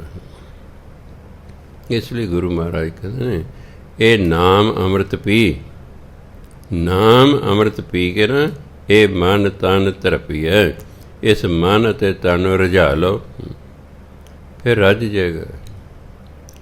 ਨਾਮ ਰਤਨ ਜਿਨ ਗੁਰਮੁਖ ਪਾਇਆ, ਗੁਰੂ ਦੇ ਰਾਹੀਂ ਜਿਨ੍ਹਾਂ ਨੂੰ ਨਾਮ ਰੂਪੀ ਹੀਰਾ ਮਿਲ ਗਿਆ ਨਾ, ਰਤਨ, ਕਿਤੇ ਰਤਨ ਲਿਖਿਆ ਹੈ, ਕਿਤੇ ਮਾਣਕ ਲਿਖਿਆ ਹੈ, ਕਿਤੇ ਲਾਲ ਲਿਖਿਆ ਹੈ, ਇੱਕੋ ਹੀ ਗੱਲ ਹੈ। ਨਾਮ ਨੂੰ ਕਿਤੇ ਲਾਲ ਲਿਖਿਆ ਹੋਇਆ, ਕਿਤੇ ਰਤਨ ਲਿਖਿਆ ਹੈ, ਕਿਤੇ ਹੀਰਾ ਲਿਖਿਆ ਹੈ, ਭਾਵ ਬਹੁਤ ਕੀਮਤੀ। ਨਾਮ ਰਤਨ ਜਿਨ ਗੁਰਮੁਖ ਪਾਇਆ, ਜਿਨ੍ਹਾਂ ਨੂੰ ਗੁਰੂ ਤੋਂ ਇਹ ਨਾਮ, ਜਿਸ ਨੂੰ ਗੁਰੂ ਤੋਂ ਨਾਮ ਰਤਨ ਪ੍ਰਾਪਤ ਹੋ ਗਿਆ, ਤਿਸ ਕਿਛ ਅਵਰ ਨਾਹੀ ਦ੍ਰਿਸ਼ਟਾਇਆ। ਉਹ ਜਿਹਨੂੰ ਨਾਮ ਰਤਨ ਮਿਲ ਜਾਂਦਾ, ਉਹ ਹੋਰ ਕਿਸੇ ਚੀਜ਼ ਵੱਲ ਵੇਖਦੇ ਹੀ ਨਹੀਂ, ਉਹ ਹੋਰ ਕਿਸੇ ਚੀਜ਼ ਵੱਲ ਵੇਖਦੇ ਹੀ ਨਹੀਂ, ਕਿਉਂਕਿ ਸਭ ਤੋਂ ਕੀਮਤੀ ਚੀਜ਼ ਉਹਨਾਂ ਨੂੰ ਮਿਲ ਗਈ ਹੈ। ਉਦੋਂ ਕੀਮਤੀ ਕੁਛ ਹੈ ਹੀ ਨਹੀਂ। ਨਾਮ ਤੋਂ ਵੱਧ ਕੀਮਤੀ ਸੰਸਾਰ 'ਚ ਕੋਈ ਚੀਜ਼ ਹੀ ਨਹੀਂ ਹੈਗੀ। ਇਸ ਲਈ ਜਿਹਨੂੰ ਨਾਮ ਮਿਲ ਗਿਆ ਹੈ, ਹੁਣ ਸੋਨੇ ਨਾਲੋਂ ਵੀ ਹੀਰਾ ਜਿਹੜਾ ਹੈ ਮਹਿੰਗਾ ਹੁੰਦਾ, ਚਾਂਦੀ ਨਾਲੋਂ ਸੋਨਾ ਮਹਿੰਗਾ ਹੁੰਦਾ, ਸੋਨੇ ਨਾਲੋਂ ਹੀਰਾ ਮਹਿੰਗਾ ਹੁੰਦਾ। ਨਾਮ ਤਾਂ ਇੱਕ ਹੀਰੇ ਦੀ ਨਿਆਈ ਹੈ। ਇਸ ਲਈ ਉਸ ਬੰਦੇ ਨੂੰ ਜਿਹਨੂੰ ਨਾਮ ਰੂਪੀ ਹੀਰਾ ਮਿਲ ਗਿਆ ਨਾ, ਤਿਸ ਕਿਛ ਅਵਰ ਨਾਹੀ ਦ੍ਰਿਸ਼ਟਾਇਆ, ਉਹਨੂੰ ਤੇ ਹੋਰ ਕੋਈ ਚੰਗਾ ਦਿਸਦਾ ਹੀ ਨਹੀਂ ਨਾਮ ਨਾਲੋਂ। ਨਾਮ ਧਨ, ਨਾਮੋ ਰੂਪ ਰੰਗ, ਨਾਮ ਹੀ ਉਹਦੇ ਲਈ ਧਨ ਹੈ, ਨਾਮ ਹੀ ਉਹਦੇ ਲਈ ਰੂਪ ਰੰਗ ਹੈ, ਸੁੰਦਰਤਾ ਹੈ। ਨਾਮ ਆਪਣੇ ਆਪ 'ਚ ਸੁੰਦਰ ਹੁੰਦਾ। ਜਿਵੇਂ ਕੋਈ ਸੁੰਦਰ ਬੀਬੀ ਭਾਈ ਨੂੰ ਵੇਖੋ, ਤੁਹਾਡਾ ਜੀਅ ਕਰਦਾ ਉਹਦੇ ਨਾਲ ਗੱਲਬਾਤ ਕਰਨ ਨੂੰ, ਉਹਦੇ ਨੇੜੇ ਜਾਣ ਨੂੰ, ਕਿਉਂਕਿ ਉਹਦੇ ਕੋਲ ਸੁੰਦਰਤਾ ਹੈ। ਨਾਮ ਵੀ ਆਪਣੇ ਆਪ 'ਚ ਸੁੰਦਰ ਹੈ। ਸਾਧੂਆਂ ਕੋਲੇ ਨਾਮ ਹੁੰਦਾ ਹੈ। ਸਾਧੂ ਦੀ ਕਦੇ ਕੋਈ ਜਾਤ ਨਹੀਂ ਪੁੱਛਿਆ ਕਰਦਾ, ਸਾਧੂ ਦੀ ਕਦੇ ਜਾਤ ਨਹੀਂ ਪੁੱਛਦਾ, ਕਿਉਂਕਿ ਸਾਧੂ ਕੋਲੇ ਨਾਮ ਹੈ। ਉਸ ਨਾਮ ਕਰਕੇ ਹੀ ਉਹਨਾਂ ਦਾ ਆਦਰ ਹੁੰਦਾ, ਉਸ ਨਾਮ ਕਰਕੇ ਹੀ ਲੋਕ ਉਹਨਾਂ ਕੋਲੇ ਜਾਂਦੇ ਹਨ। ਇਸ ਲਈ ਜਿਹੜੇ ਪਰਮਾਤਮਾ ਦੇ ਭਗਤ ਹੁੰਦੇ ਨੇ, ਨਾਮ ਹੀ ਉਹਨਾਂ ਦਾ ਧਨ ਹੁੰਦਾ, ਨਾਮ ਹੀ ਉਹਨਾਂ ਲਈ ਰੂਪ ਰੰਗ ਹੈ। ਨਾਮੋ ਸੁਖ ਹਰ ਨਾਮ ਕਾ ਸੰਗ, ਨਾਮ ਹੀ ਉਹਨਾਂ ਲਈ ਸੁਖ ਹੈ, ਨਾਮ ਹੀ ਉਹਨਾਂ ਲਈ ਅਸਲ ਸੰਗਤ ਹੈ। ਪਰ ਕੋਈ ਨਾ ਕੋਈ ਸੰਗੀ ਲੱਭਦੇ, ਕੋਈ ਨਾਲ ਹੋਵੇ। ਸੰਗ ਲੱਗਦੇ ਕਿਸੇ ਦਿਨ, ਇਕੱਲੇ ਦਾ ਆਪਣਾ ਜੀਅ ਨਹੀਂ ਲੱਗਦਾ, ਕਿਉਂਕਿ ਅਸੀਂ ਇਕੱਲੇ ਹਾਂ। ਜੇ ਨਾਮ ਜਪਦੇ ਰਹੀ ਫਿਰ ਰੱਬ ਨਾਲ ਹੈ, ਫਿਰ ਇਕੱਲੇ ਨਹੀਂ ਹੈਗੇ। ਇਹ ਵਿਸ਼ਵਾਸ ਨਹੀਂ ਆਉਂਦਾ ਬੰਦੇ ਨੂੰ। ਉਹ ਨਾਮ ਜਪ ਵੀ ਰਿਹਾ ਬੈ, ਫਿਰ ਵੀ ਆਪਣੇ ਨੂੰ ਇਕੱਲਾ ਸਮਝਦਾ, ਫਿਰ ਇਕੱਲਾ ਸਮਝਦਾ। ਤੁਰਦਾ ਹੋਇਆ ਆਪਣੇ ਪੈਰਾਂ ਦਾ ਹੀ ਖੜਕੇ ਨਾਲ ਡਰੀ ਜਾਂਦਾ ਕਿ ਮਗਰੋਂ ਕੋਈ ਆ ਰਿਹਾ। ਰਾਤ ਨੂੰ ਤੁਸੀਂ ਇਕੱਲੇ ਤੁਰੇ ਜਾ ਰਹੇ ਹੋ, ਤੁਹਾਡੀ ਜੁੱਤੀ, ਤੁਹਾਡੀ ਚੱਪਲਾਂ ਉਹ ਖੜਕਾ ਕਰਦੀ ਨੇ, ਕਿਉਂਕਿ ਤੁਸੀਂ ਆਪਣੇ ਆਪ ਨੂੰ ਇਕੱਲੇ ਮਹਿਸੂਸ ਕਰ, ਅਸੀਂ ਡਰਦੇ ਹੋ, ਮੁੜ ਕੇ ਵੇਖਦੇ ਹੋ ਮਗਰ ਕੋਈ ਆ ਤਾਂ ਨਹੀਂ ਰਿਹਾ, ਕੋਈ ਨਹੀਂ ਆ ਰਿਹਾ, ਤੁਹਾਡੀ ਆਪਣੀ ਜੁੱਤੀ ਦਾ ਹੀ ਖੜਕਾ ਹੋ ਰਿਹਾ। ਬਹੁਤਾ ਮਨ ਦਾ ਹੀ ਡਰ ਹੁੰਦਾ। ਜੇ ਮਨ ਡਰੇ ਤਾਂ ਕੋਈ ਬੀਬੀ ਰਾਤ ਨੂੰ ਬਾਹਰ ਨਹੀਂ ਨਿਕਲਦੀ, ਕਿਉਂ? ਉਹਨਾਂ ਮਨ ਡਰਦਾ। ਜਿਹਨਾਂ ਦਾ ਮਨ ਨਹੀਂ ਡਰਦਾ ਉਹ ਫਰੀ ਜਾਂਦਾ 11 ਵਜੇ ਤੱਕ। ਮੇਰੇ ਦੀ ਕੀ ਤਾਕਤ ਹੈ, ਮੈਨੂੰ ਕੁਛ ਕਹਿ ਲੈਣਗੇ। ਲੋਕ ਮੇਰੇ ਨਾਲ ਨੇ, ਸਰਕਾਰ ਮੇਰੇ ਨਾਲ ਹੈ। ਬੀਬੀ ਤੇ ਇੰਨੀ ਤਾਕਤ ਹੈ, ਵੱਡੇ ਵੱਡੇ ਸੰਤਾਂ ਮਹਾਤਮਾ ਜੇਲ੍ਹ ਕਰਾਤੀ ਹੋਵੇ, ਤੁਸੀਂ ਕਿੱਥੇ ਫਿਰਦੇ ਹੋ? ਇੰਨੀ ਤਾਕਤ ਹੈ। ਇਹ ਜੇ ਆਪਣੀ ਆਈ ਤੇ ਆ ਜੇ ਨਾ, ਵੱਡਿਆਂ ਵੱਡਿਆਂ ਦੇ ਗੇੜੇ ਖਵਾਉਂਦੀ ਹੈ। ਮੈਂ ਦੇਖਿਆ, ਵੱਡਿਆਂ ਵੱਡਿਆਂ ਦੇ ਗੇੜੇ ਖਵਾਉਂਦੀਆਂ। ਇਹ ਤਾਂ ਆਪਣੀ ਆਈ ਤੇ ਹੀ ਨਹੀਂ ਅਜੇ ਆਉਂਦੀਆਂ। 365 ਚਲਿੱਤਰਾਂ 'ਚ ਮੈਂ ਬੀਬੀਆਂ 3 ਚਲਿੱਤਰ ਹੀ ਪੜ੍ਹੇ ਸੀ। ਮੈਂ ਬਸ ਇੰਨੀ ਬਹੁਤ ਨੇ, ਅੱਗੇ ਪੜ੍ਹ ਕੀ ਕਰਨਾ। ਇਹ ਤਾਂ ਮੈਂ ਜੇ ਇੱਕ ਵੀ ਕਿਤੇ ਇਹਨਾਂ ਨੂੰ ਆ ਗਏ ਨਾ, ਤਿੰਨਾਂ 'ਚੋਂ ਇੱਕ ਵੀ, ਤਾਂ ਵੀ ਸਾਡੀ ਭੂਤ ਨਹੀਂ ਭੁਲਾ ਦੇਣਗੀਆਂ। ਇਸ ਲਈ ਇਹਨਾਂ ਨੂੰ ਦੱਸਣੇ ਹੀ ਨਹੀਂ ਇਹ ਚਲਿੱਤਰ ਹੈ ਕਿੱਥੇ। 365 ਤੇ ਕਿੰਨੇ ਪੜ੍ਹਨੇ? 3 ਪੜ੍ਹ ਕੇ ਮੈਂ ਕਿਹਾ ਲੈ ਬਈ ਹੈ, ਜੇ ਕਿਤੇ ਬੀਬੀਆਂ ਨੂੰ ਪਤਾ ਲੱਗੇ ਨਾ ਤਿੰਨਾਂ ਦਾ ਵੀ ਇਹਨਾਂ ਦੇ ਭੂਤ ਨਹੀਂ ਭੁਲਾ ਦੇਣੀ, ਇਹ ਤਾਂ ਵੈਸੇ ਹੀ ਭੂਤ ਨਹੀਂ ਭੁਲਾ ਕੇ ਰੱਖਦੀਆਂ, ਤੇ ਕਿਤੇ ਆ ਗਿਆ ਪਤਾ ਲੱਗ ਗਿਆ ਹੈ। ਇਸ ਲਈ ਜੇ ਔਰਤ ਆਪਣੀ ਆਈ ਤੇ ਅੱਜ ਨਾ ਮੈਂ ਦੇਖਿਆ ਵੱਡਿਆਂ ਵੱਡੇ ਦੇ ਗੋਡੇ ਲਵਾਉਂਦੇ ਹੁੰਦੇ ਆ ਰਹੀ ਹੌਲੀ ਇਹਨਾਂ 'ਚ ਹੌਲੀ ਹੌਲੀ ਹਉਮੈ ਪੈਦਾ ਹੋ ਰਹੀ ਹੈ। ਜਦੋਂ ਹਉਮੈ ਪੈਦਾ ਹੋ ਉਹਦੇ ਦੂਜੇ ਦੇ ਗੋਡੇ ਲਵਾਉਂਦਾ ਮਤਲਬ, ਨਹੀਂ ਤਾਂ ਕਹਿੰਦਾ ਆਪਾਂ ਕੀ ਲੈਣੇ ਗੋਡੇ ਲਵਾ ਕੇ। ਜਦੋਂ ਹਉਮੈ ਹੁੰਦੀ ਹੈ, ਜੇ ਬੰਦਾ ਹਉਮੈ ਜਾਏ ਤੂੰ ਮੈਨੂੰ ਕੀ ਸਮਝ। ਕਈ ਵਾਰੀ ਸਰਕਾਰ ਬਣ ਜਾਂਦੀ ਉਹਨਾਂ ਨੂੰ ਹਉਮੈ ਹੋ ਜਾਂਦੀ ਹੈ, ਉਹਨੂੰ ਅਸੀਂ ਕੀੜੇ ਮਕੌੜੇ ਲੱਗਦੇ ਹਾਂ। ਰਾਜ 'ਤੇ ਬੈਠੇ ਜਿਹੜੇ ਬੰਦੇ ਨੇ ਨਾ ਉਹਨਾਂ ਨੂੰ ਆਮ ਲੋਕ ਕੀੜੇ ਮਕੌੜੇ ਲੱਗਦੇ ਨੇ, ਵੀ ਜਿਹੜਾ ਵਿਰੁੱਧ ਬੋਲਦਾ ਫੜ ਕੇ ਅੰਦਰ ਕਰ ਦਿਓ, ਜਿਹੜਾ ਬੋਲੇ ਉਹਨੂੰ ਫੜ ਕੇ ਅੰਦਰ ਕਰ ਦਿਓ। ਕਿੰਨੇ ਵਿਦਵਾਨ ਸਰਕਾਰ ਨੇ ਫੜ ਕੇ ਅੰਦਰ ਕੀਤੇ ਹੋਏ ਹਨ। ਵਿਦਵਾਨਾਂ ਤੋਂ ਸਰਕਾਰ ਨੂੰ ਡਰ ਹੁੰਦੀ ਹੈ, ਡਰ ਹੁੰਦਾ, ਆਮ ਲੋਕਾਂ ਤੋਂ ਨਹੀਂ ਹੁੰਦਾ, ਵਿਦਵਾਨਾਂ ਤੋਂ ਹੀ ਡਰ ਹੁੰਦਾ ਹੈ। ਇਸ ਲਈ ਗੁਰੂ ਮਹਾਰਾਜ ਕਹਿੰਦੇ ਨੇ ਪਰਮਾਤਮਾ ਜਿਹੜਾ ਨਾਮ ਹੈ ਇਹੀ ਉਹਦਾ ਧਨ ਹੁੰਦਾ, ਇਹੀ ਉਹਦਾ ਰੂਪ ਰੰਗ ਹੁੰਦਾ ਸੇਵਕ ਦਾ। ਨਾਮੋ ਸੁਖ, ਨਾਮ ਰਾਹੀਂ ਹੀ ਉਹਨੂੰ ਸੁਖ ਮਿਲਦਾ। ਹਰ ਨਾਮ ਕਾ ਸੰਗ, ਅਤੇ ਹਰੀ ਦੇ ਨਾਮ ਦਾ ਉਹਨੂੰ ਸੰਗ ਹੁੰਦਾ, ਸੰਗਤ ਹੁੰਦੀ ਹੈ। ਜਦੋਂ ਤੁਸੀਂ ਵਾਹਿਗੁਰੂ ਵਾਹਿਗੁਰੂ ਵਾਹਿਗੁਰੂ ਕਰ ਰਹੇ, ਤੁਸੀਂ ਪਰਮਾਤਮਾ ਦੀ ਸੰਗਤ ਕਰ ਰਹੇ ਹੋ। ਸੰਗਤ ਅਸੀਂ ਉਸੇ ਦੀ ਕਰ ਸਕਦੇ ਜੇ ਕੋਈ ਹੋਵੇ, ਜੇ ਕੋਈ ਹੈ ਹੀ ਨਹੀਂ ਤਾਂ ਉਹਦੀ ਸੰਗਤ ਕੀ ਕਰਾਂਗੇ। ਸਾਧੂ ਕੋਲ ਜਾਂਦੇ ਸੰਗਤ ਕਰਨ ਲਈ, ਗੁਰੂ ਕੋਲ ਜਾਂਦੇ ਨੇ ਸੰਗਤ ਕਰਨ ਲਈ, ਕਿਸੇ ਦੋਸਤ ਮਿੱਤਰ ਕੋਲ ਜਾਂਦੇ ਵੀ ਚੱਲ 2 ਘੜੀਆਂ ਸੰਗਤ ਹੋ ਜਾਏਗੀ। ਪਰਮਾਤਮਾ ਦਾ ਨਾਮ ਜਪਣਾ ਇਹ ਪਰਮਾਤਮਾ ਦੀ ਸੰਗਤ ਕਰਨਾ, ਕਿਸੇ ਪਰਮਾਤਮਾ ਨਾਲ ਹੁੰਦਾ ਹੈ। ਹਾਂ ਅਜੇ ਸਾਡੀ ਉਹ ਅਵਸਥਾ ਨਹੀਂ ਆਈ ਕਿ ਉਹ ਸਾਨੂੰ ਦਿਸੇ, ਉਹ ਦਿਸੇ। ਸੰਤ ਅਤਰ ਸਿੰਘ ਜੀ ਮਹਾਰਾਜ ਮਸਤੂਆਣੇ ਵਾਲੇ ਮੱਧ ਪ੍ਰਦੇਸ਼ ਤੋਂ ਵਾਪਸ ਆ ਰਹੇ ਨੇ, ਨਾਲ ਉਹਨਾਂ ਦਾ ਸੇਵਕ ਹੈ ਭਗਤ ਸਿੰਘ। ਇੱਕ ਦਿਨ ਉਹ ਕਹਿੰਦਾ ਵੀ ਬਾਬਾ ਜੀ ਮੈਨੂੰ ਕਈ ਵਾਰੀ ਝੋਲਾ ਪੈਂਦਾ ਤੁਹਾਡੇ ਨਾਲ ਕੋਈ ਹੁੰਦਾ। ਕਹਿੰਦੇ ਭਗਤ ਸਿੰਘ ਦੱਸਣਾ ਤਾਂ ਨਹੀਂ ਚਾਹੀਦਾ, ਪਰ ਤੂੰ ਸਾਡਾ ਬੜੇ ਸਮੇਂ ਤੋਂ ਸੇਵਕ ਹੈ, ਅਸੀਂ ਤੈਨੂੰ ਦੱਸ ਦਿੰਦੇ ਹਾਂ। ਸਾਡੇ ਨਾਲ ਹਮੇਸ਼ਾ ਗੁਰੂ ਗੋਬਿੰਦ ਸਿੰਘ ਮਹਾਰਾਜ ਹੁੰਦੇ ਨੇ, ਸਾਡੇ ਨਾਲ ਕਿਤੇ ਹਮੇਸ਼ਾ ਗੁਰੂ ਗੋਬਿੰਦ ਸਿੰਘ ਮਹਾਰਾਜ ਹੁੰਦੇ ਨੇ। ਜਦੋਂ ਸਿੱਖ ਦੀ ਬਹੁਤ ਭਜਨ ਬੰਦਗੀ ਹੋ ਜਾਂਦੀ ਹੈ, ਫਿਰ ਗੁਰੂ ਮਹਾਰਾਜ ਨਾਲ ਹੋ ਜਾਂਦੇ ਨੇ, ਰੱਬ ਨਾਲ ਹੋ ਜਾਂਦਾ। ਕਈ ਵਾਰੀ ਗੁਰੂ ਮਹਾਰਾਜ ਉਹਦੇ 'ਤੇ ਸ਼ਹੀਦ ਸਿੰਘਾਂ ਦੇ ਪਹਿਰੇ ਲਾਉਂਦੇ ਹਨ, ਉਹਨੂੰ ਦਿਸ ਰਹਿੰਦੇ ਨੇ ਮੇਰੇ ਨਾਲ 2 ਸ਼ਹੀਦ ਬਰਛਿਆਂ ਆ ਜਾ ਰਹੇ ਨੇ, ਹੋਰ ਕਿਸੇ ਨੂੰ ਨਹੀਂ ਦਿਸਦੇ, ਹੋਰ ਕਿਸੇ ਨੂੰ ਦਿਸਦੇ ਕਿ ਉਹ ਦਿਵ ਦ੍ਰਿਸ਼ਟੀ ਖੁੱਲ੍ਹੇਗੀ ਤਾਂ ਹੀ ਦਿਸਣੀ ਨਹੀਂ।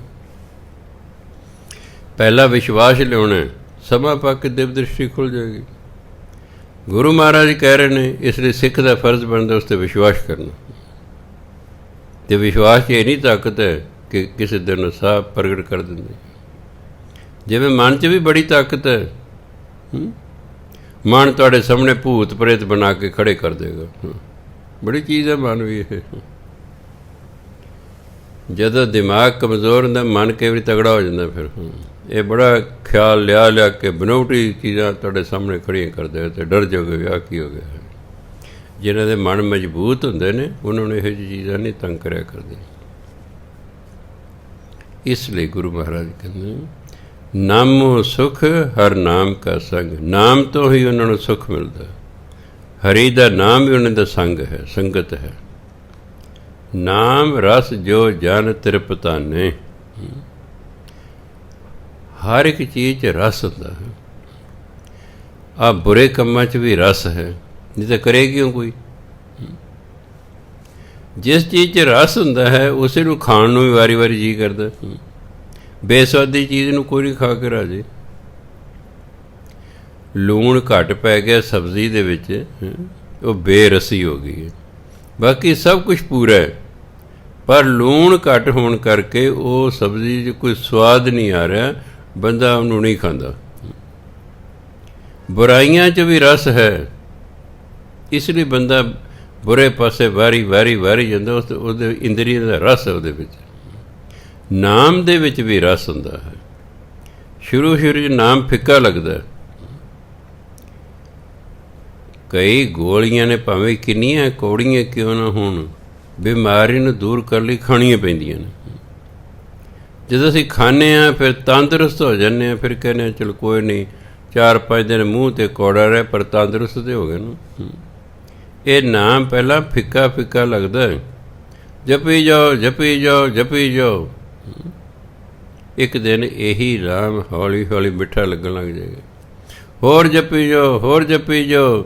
ਇਸ ਦੇ ਵਿੱਚ ਜਿਵੇਂ ਰਸ ਟਪਕਦਾ ਨਾ, ਇਸ ਦੇ ਵਿੱਚ ਨਾਮ ਰਸ ਆਉਣਾ ਸ਼ੁਰੂ ਹੋ ਜਾਂਦਾ ਹੈ।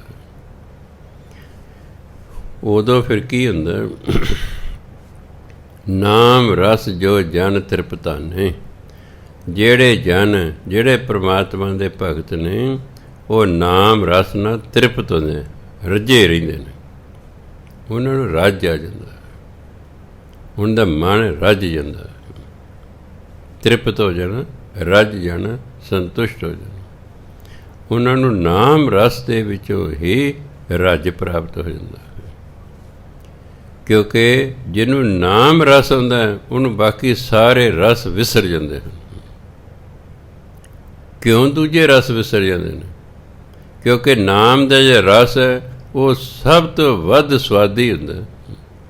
ਅਤੇ ਜਦੋਂ ਆਪਾਂ ਆਪਣੇ ਕੋਲ 10 ਚੀਜ਼ਾਂ ਰੱਖੀਆਂ ਹੁਣ ਖਾਣ ਨੂੰ, ਆਪਾਂ ਇੱਕ ਚਮਚਾ ਖਾਧਾ, ਫਿਰ ਜਿਹੜੀ ਚੀਜ਼ ਸਵਾਦ ਹੋਏਗੀ ਨਾ ਜ਼ਿਆਦਾ, ਉਹ ਸ਼ਾਇਦ ਆਪਾਂ ਸਾਰੀ ਦੀ ਸਾਰੀ ਕੌਲੀ ਖਾ ਜਾਈਏ, ਬਾਕੀ ਇੱਕ ਚਮਚਾ ਹੀ ਖਾਵਾਂਗੇ ਕਿਉਂਕਿ ਉਹ 'ਚ ਰਸ ਆ ਰਿਹਾ ਹੈ। ਇਸ ਤਰ੍ਹਾਂ ਪਰਮਾਤਮਾ ਦੇ ਨਾਮ 'ਚੋਂ ਹੌਲੀ ਹੌਲੀ ਰਸ ਆਉਣ ਲੱਗ ਜਾਂਦਾ। ਫਿਰ ਉਸ ਨਾਮ ਰਸ ਦੇ ਨਾਲ ਜਿਹੜੇ ਜਨ ਨੇ ਪਰਮਾਤਮਾ ਦੇ, ਉਹ ਤ੍ਰਿਪਤ ਹੋ ਜਾਂਦੇ ਨੇ, ਉਹ ਰੱਜ ਜਾਂਦੇ। ਫਿਰ ਇਹ ਜਿਹੜੇ ਤ੍ਰਿਪਤ ਹੋ ਜਾਂਦੇ ਨੇ, ਮਨ ਤਨ ਨਾਮੈ ਨਾਮ ਸਮਾਨੇ। ਉਹ ਮਨ ਕਰਕੇ ਤਨ ਕਰਕੇ ਇਸ ਨਾਮੈ ਨਾਮ ਦੇ ਰਾਹੀਂ ਨਾਮ ਸਮਾਨੇ। ਮੰਮੀ ਨੂੰ ਸੈਰੀ ਲੱਗੀ ਨਾਮ ਵਿੱਚ, ਉਹ ਮਨ ਅਤੇ ਤਨ ਕਰਕੇ ਨਾਮ ਦੇ ਰਾਹੀਂ ਨਾਮ ਦੇ ਵਿੱਚ ਹੀ ਲੀਨ ਹੋ ਜਾਂਦੇ ਹਨ। ਉਹ ਨਾਮ ਦਾ ਹੀ ਇੱਕ ਹਿੱਸਾ ਹੋ ਜਾਂਦੇ ਹਨ। ਊਠਤ ਬੈਠਤ ਸੋਵਤ ਨਾਮ, ਕਹੋ ਨਾਨਕ ਜਨ ਕੈ ਸਾਧ ਕਾਮ। ਜਿਹੜਾ ਪਰਮਾਤਮਾ ਦਾ ਜਨ ਭਗਤ ਹੈ ਨਾ, ਉਹ ਸਦਾ ਇੱਕੋ ਕੰਮ ਕਰਦਾ ਕਿ ਊਠਤ ਬੈਠਤ ਸੋਵਤ ਨਾਮ। ਉਹ ਉੜਦਿਆਂ ਬੈਠਦਿਆਂ ਸੁੱਤਿਆਂ ਨਾਮ ਜਪਦਾ ਰਹਿੰਦਾ। ਬਸ ਇਹ ਜਨ ਦਾ ਇਹੀ ਸਦਾ ਕੰਮ ਹੈ, ਇਹੀ ਕੰਮ ਹੈ। ਜਿਹੜਾ ਪਰਮਾਤਮਾ ਭਗਤ ਹੈ ਉਹਦਾ ਇੱਕੋ ਹੀ ਕੰਮ ਹੈ ਕਿ ਤੂੰ ਉੱਠਦਾ ਬੈਠਦਾ ਸੌਂਦਾ ਜਾਗਦਾ ਨਾਮ ਜਪੀ ਜਾ। ਉਹ ਨਾਮ ਜਪਦਾ ਰਹਿੰਦਾ ਹੈ। ਇੱਕ ਮੁਸਲਮਾਨ ਫਕੀਰ ਮਸੀਤ ਚਲੇ ਗਏ, ਉੱਥੇ ਨਮਾਜ਼ ਪੜ੍ਹ ਰਹੇ ਸੀ ਲੋਕ। ਉਹ ਫਕੀਰ ਉਹਨੇ ਕਹਿੰਦਾ ਤੁਸੀਂ ਤਾਂ ਕਾਫਰ ਹੋ। ਮੁਸਲਮਾਨ ਤੋਂ ਬਿਨਾਂ ਬਾਕੀ ਸਭ ਨੂੰ ਕਹਿੰਦੇ ਨੇ ਕਾਫਰ ਹੈ। ਇਹ ਕਾਫਰ ਨੇ ਵੀ ਇਹ ਮੁਸਲਮਾਨ ਨਹੀਂ ਹੈਗੇ। ਉਹ ਕਹਿੰਦਾ ਤੁਸੀਂ ਕਾਫਰ ਹੋ। ਉਹ ਰਾਜੇ ਕੋਲ ਚਲੇ ਗਏ, ਦੇਖੋ ਜੀ ਅਸੀਂ ਨਮਾਜ਼ ਪੜ੍ਹਦੇ ਸੀ ਮਸੀਤ 'ਚ, ਇਹ ਫਕੀਰ ਆਇਆ ਹੈ, ਉਹ ਕਹਿੰਦਾ ਤੁਸੀਂ ਕਾਫਰ ਹੋ। ਅਸੀਂ ਕਿਹੜਾ ਜੀ ਨਾਸਤਕ ਹਾਂ, ਅਸੀਂ ਨਮਾਜ਼ ਪੜ੍ਹ ਰਹੇ ਸੀ। ਕਹਿੰਦੇ ਭਾਈ ਮੈਂ ਜਿੰਨਾ ਚਿਰ ਉਸ ਫਕੀਰ ਨੂੰ ਸੱਦ ਕੇ ਨਾ ਪੁੱਛਦਾ ਮੈਂ ਕੋਈ ਫੈਸਲਾ ਨਹੀਂ ਕਰਦਾ। ਮੈਂ ਉਹਨੂੰ ਪੁੱਛਾਂਗਾ ਕਿ ਤੁਸੀਂ ਬਈ ਫਕੀਰ ਜੀ ਤੁਸੀਂ ਇਹਨਾਂ ਨੂੰ ਕਾਫਰ ਕਿਉਂ ਕਿਹਾ? ਜੇ ਉਹਨੇ ਮੇਰੀ ਤਸੱਲੀ ਕਰਾਤੀ ਠੀਕ ਹੈ, ਨਾ ਕਰੇ ਫਿਰ ਮੈਨੂੰ ਸਜ਼ਾ ਦੇ ਦਾਂਗਾ। ਚਲੋ ਆ ਗਏ ਵਾਪਸ। ਇੱਕ ਮੁਰਦਾ ਜਾ ਰਿਹਾ ਸੀ, ਪਹਿਲਾ ਫਕੀਰ ਖੜ੍ਹਾ ਸੀ, ਜਦੋਂ ਮੁਰਦਾ ਕੋਲੋਂ ਲੰਘਿਆ ਉਹ ਲੇਟ ਗਿਆ। ਮੁਸਲਮਾਨਾਂ ਨੇ ਫਿਰ ਜਾ ਕੇ ਸ਼ਿਕਾਇਤ ਕਰਤੀ ਵੀ ਮੁਰਦਾ ਜਾ ਰਿਹਾ ਸੀ ਜੀ, ਇਹ ਚੰਗਾ ਭਲਾ ਖੜ੍ਹਾ ਸੀ, ਇਹ ਲੇਟ ਗਿਆ ਹੈ, ਇਹਨੇ ਨਰਾਦਰੀ ਕੀਤੀ ਹੈ। ਉਹ ਕਹਿੰਦੇ ਕੋਈ ਨਹੀਂ ਭਾਈ, ਇਹ ਵੀ ਤੁਹਾਡੇ ਲਿਖ ਲਿਆ, ਦੇਖਦੇ ਹਾਂ ਸਾਧਿਆਂ ਨੂੰ। ਫਿਰ ਜੇ ਕੋਈ ਹਿੰਦੂ ਉਸ ਨੂੰ ਰੋਟੀ ਦੇਵੇ ਖਾਣ ਨੂੰ, ਮੁਸਲਮਾਨ ਫਕੀਰ ਨੂੰ, ਉਹਨਾਂ ਦੀ ਰੋਟੀ ਖਾ ਲੇ। ਮੁਸਲਮਾਨ ਦੇਵੇ ਨਾ ਖਾਵੇ, ਕਹੇ ਦੇਖੋ ਜੀ ਅਸੀਂ ਇਹਨੂੰ ਰੋਟੀ ਖਾਣ ਨੂੰ ਦਿੰਦੇ ਹਾਂ, ਇਹ ਮੁਸਲਮਾਨ ਹੈ, ਸਾਡੀ ਰੋਟੀ ਨਹੀਂ ਖਾਂਦਾ, ਹਿੰਦੂਆਂ ਦੀ ਰੋਟੀ ਖਾਂਦਾ ਹੈ। ਪੁੱਛੋ ਜੀ ਉਹਨੂੰ, ਕਦੇ ਕੋਈ ਪੁੱਛਾਂਗੇ ਭਾਈ। ਇੱਕ ਦਿਨ ਉਹ ਸੁਨਿਆਰ ਦੇ ਚਲੇ ਗਏ। ਸੁਨਿਆਰ ਨੂੰ ਕਹਿੰਦਾ ਇਹ ਖੁਦਾ ਦੀ ਉਂਗਲ ਤੋਂ ਇਹ ਮੁੰਦਰੀ ਲਾ ਦੇ। ਆਪਣੀ ਉਂਗਲ ਉਹਦੇ ਵੱਲ ਕਰਦਾ ਹੈ, ਕਹਿੰਦਾ ਖੁਦਾ ਦੀ, ਰੱਬ ਦੀ ਉਂਗਲੀ ਤੋਂ ਇਹ ਛਾਪ ਲਾ ਦੇ। ਉਹਨੇ ਵੀ ਰਾਜੇ ਨੂੰ ਸ਼ਿਕਾਇਤ ਕਰਤੀ ਜੀ, ਇਹ ਆਪਣੇ ਨੂੰ ਰੱਬ ਕਹਿੰਦਾ ਜੀ, ਵੀ ਰੱਬ ਦੀ ਉਂਗਲੀ 'ਚੋਂ ਹੈ ਇਹਦੀ ਉਂਗਲ, ਕਹਿੰਦਾ ਰੱਬ ਦੀ, ਖੁਦਾ ਦੀ ਉਂਗਲੀ 'ਚੋਂ ਛਾਪ ਲਾ ਦੇ।